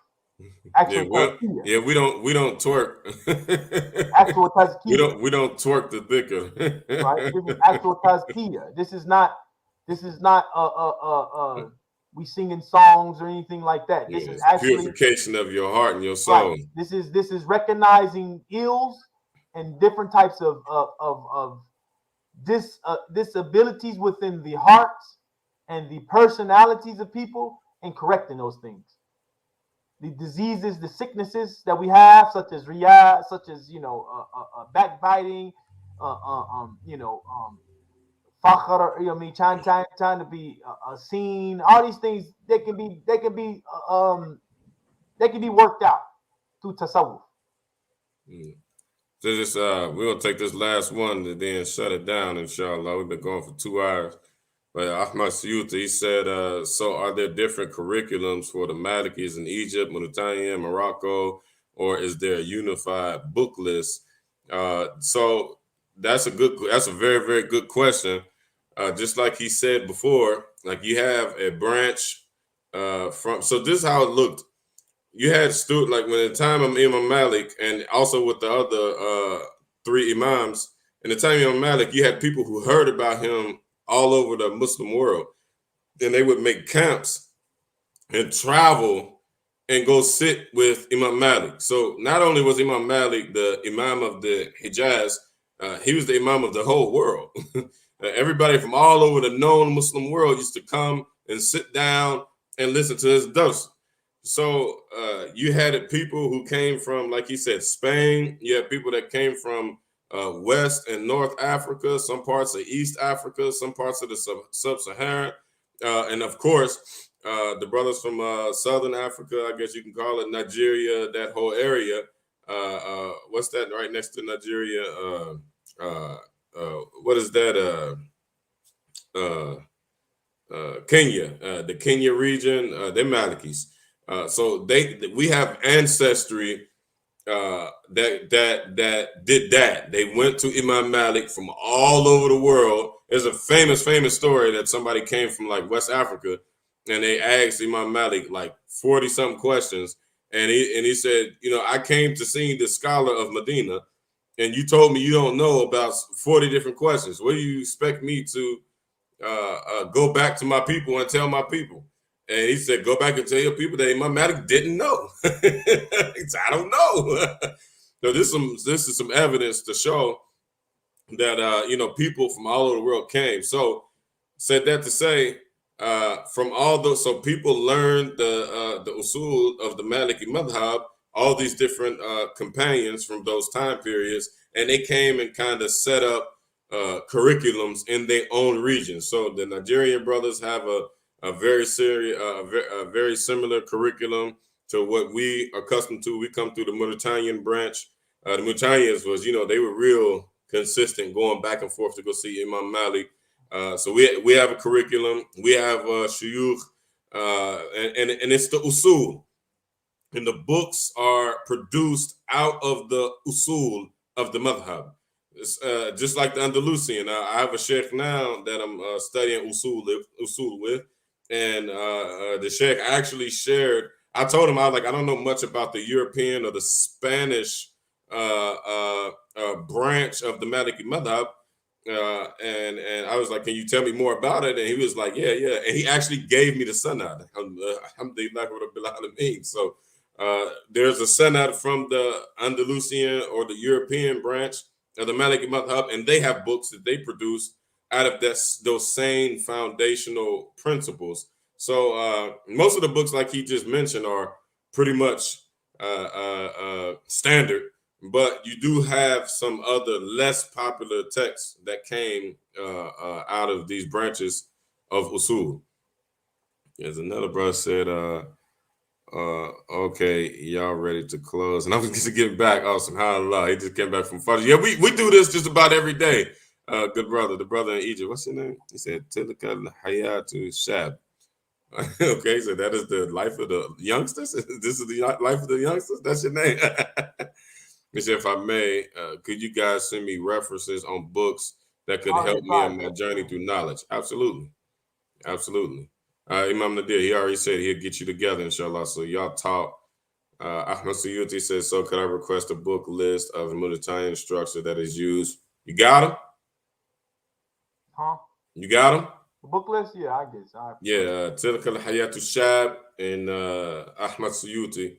Alhamdulillah Rabbil Alameen. They want some of our Mauritanian scholars and some of the works. Those books that we missed. So like he said, Akhdari and Al-Murshidul Ma'in. These are the these are some foundational books. The foundational books. These are, you can really gain a lot of knowledge from those books. That's where we started out at. Alhamdulillah Rabbil Alameen. So the brothers are thanking us. Okay, wa alaikum salam wa rahmatullah. Barakallahu feekum. We're going to close up unless you got something else, Habibi. No, I'm cool.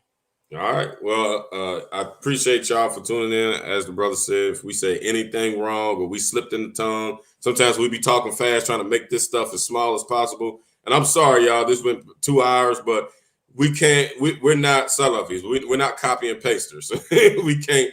We can't make the videos with all the with the comic book characters, and I can't make my beard come on fire, and then like his turban is like blowing in the wind, and we riding on a horse, and then we got the chants in the back of the Quran. You know, we ain't got all those antics. We got straight raw Quran and Sunnah for y'all. That's it. So this stuff is very technical.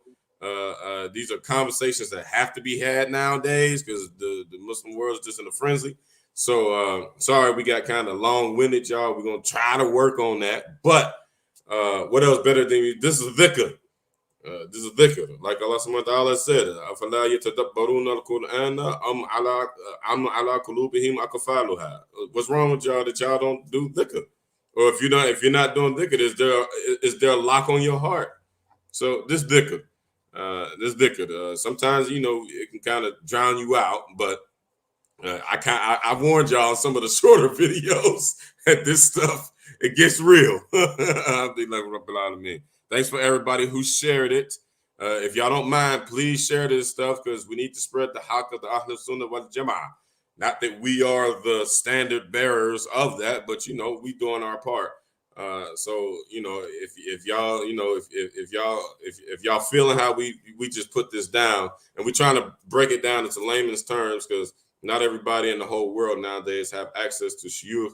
It's my companion, man. We've been studying with the same shuyukh since we came in the game, and we recognize that that's a problem. That people don't have open access to scholarship, and our scholars are very, very, very busy running the world. They're superheroes. So we're gonna get up out of here. I love you all for the sake of Allah. May Allah subhanahu wa ta'ala guide everybody, guide all of us who are tuned into this, and anybody who would see it. May Allah subhanahu wa ta'ala guide us to sincerity. May Allah subhanahu wa ta'ala forgive us for all of our shortcomings. Forgive us for anything that we said or did wrong to each other during these kinds of conversations, because it gets like that. I apologize if I hurt anybody's feelings, if I said anything that I should not have said to somebody. I'm sorry. There's no pun intended. We're just trying to get to the haqq. We're just trying to live in unity. That's it. Ameen. We out of here. I love you all for the sake of Allah. أقول قولي هذا وأستغفر الله ولا إله إلا الله. السلام عليكم ورحمة الله وبركاته. السلام عليكم.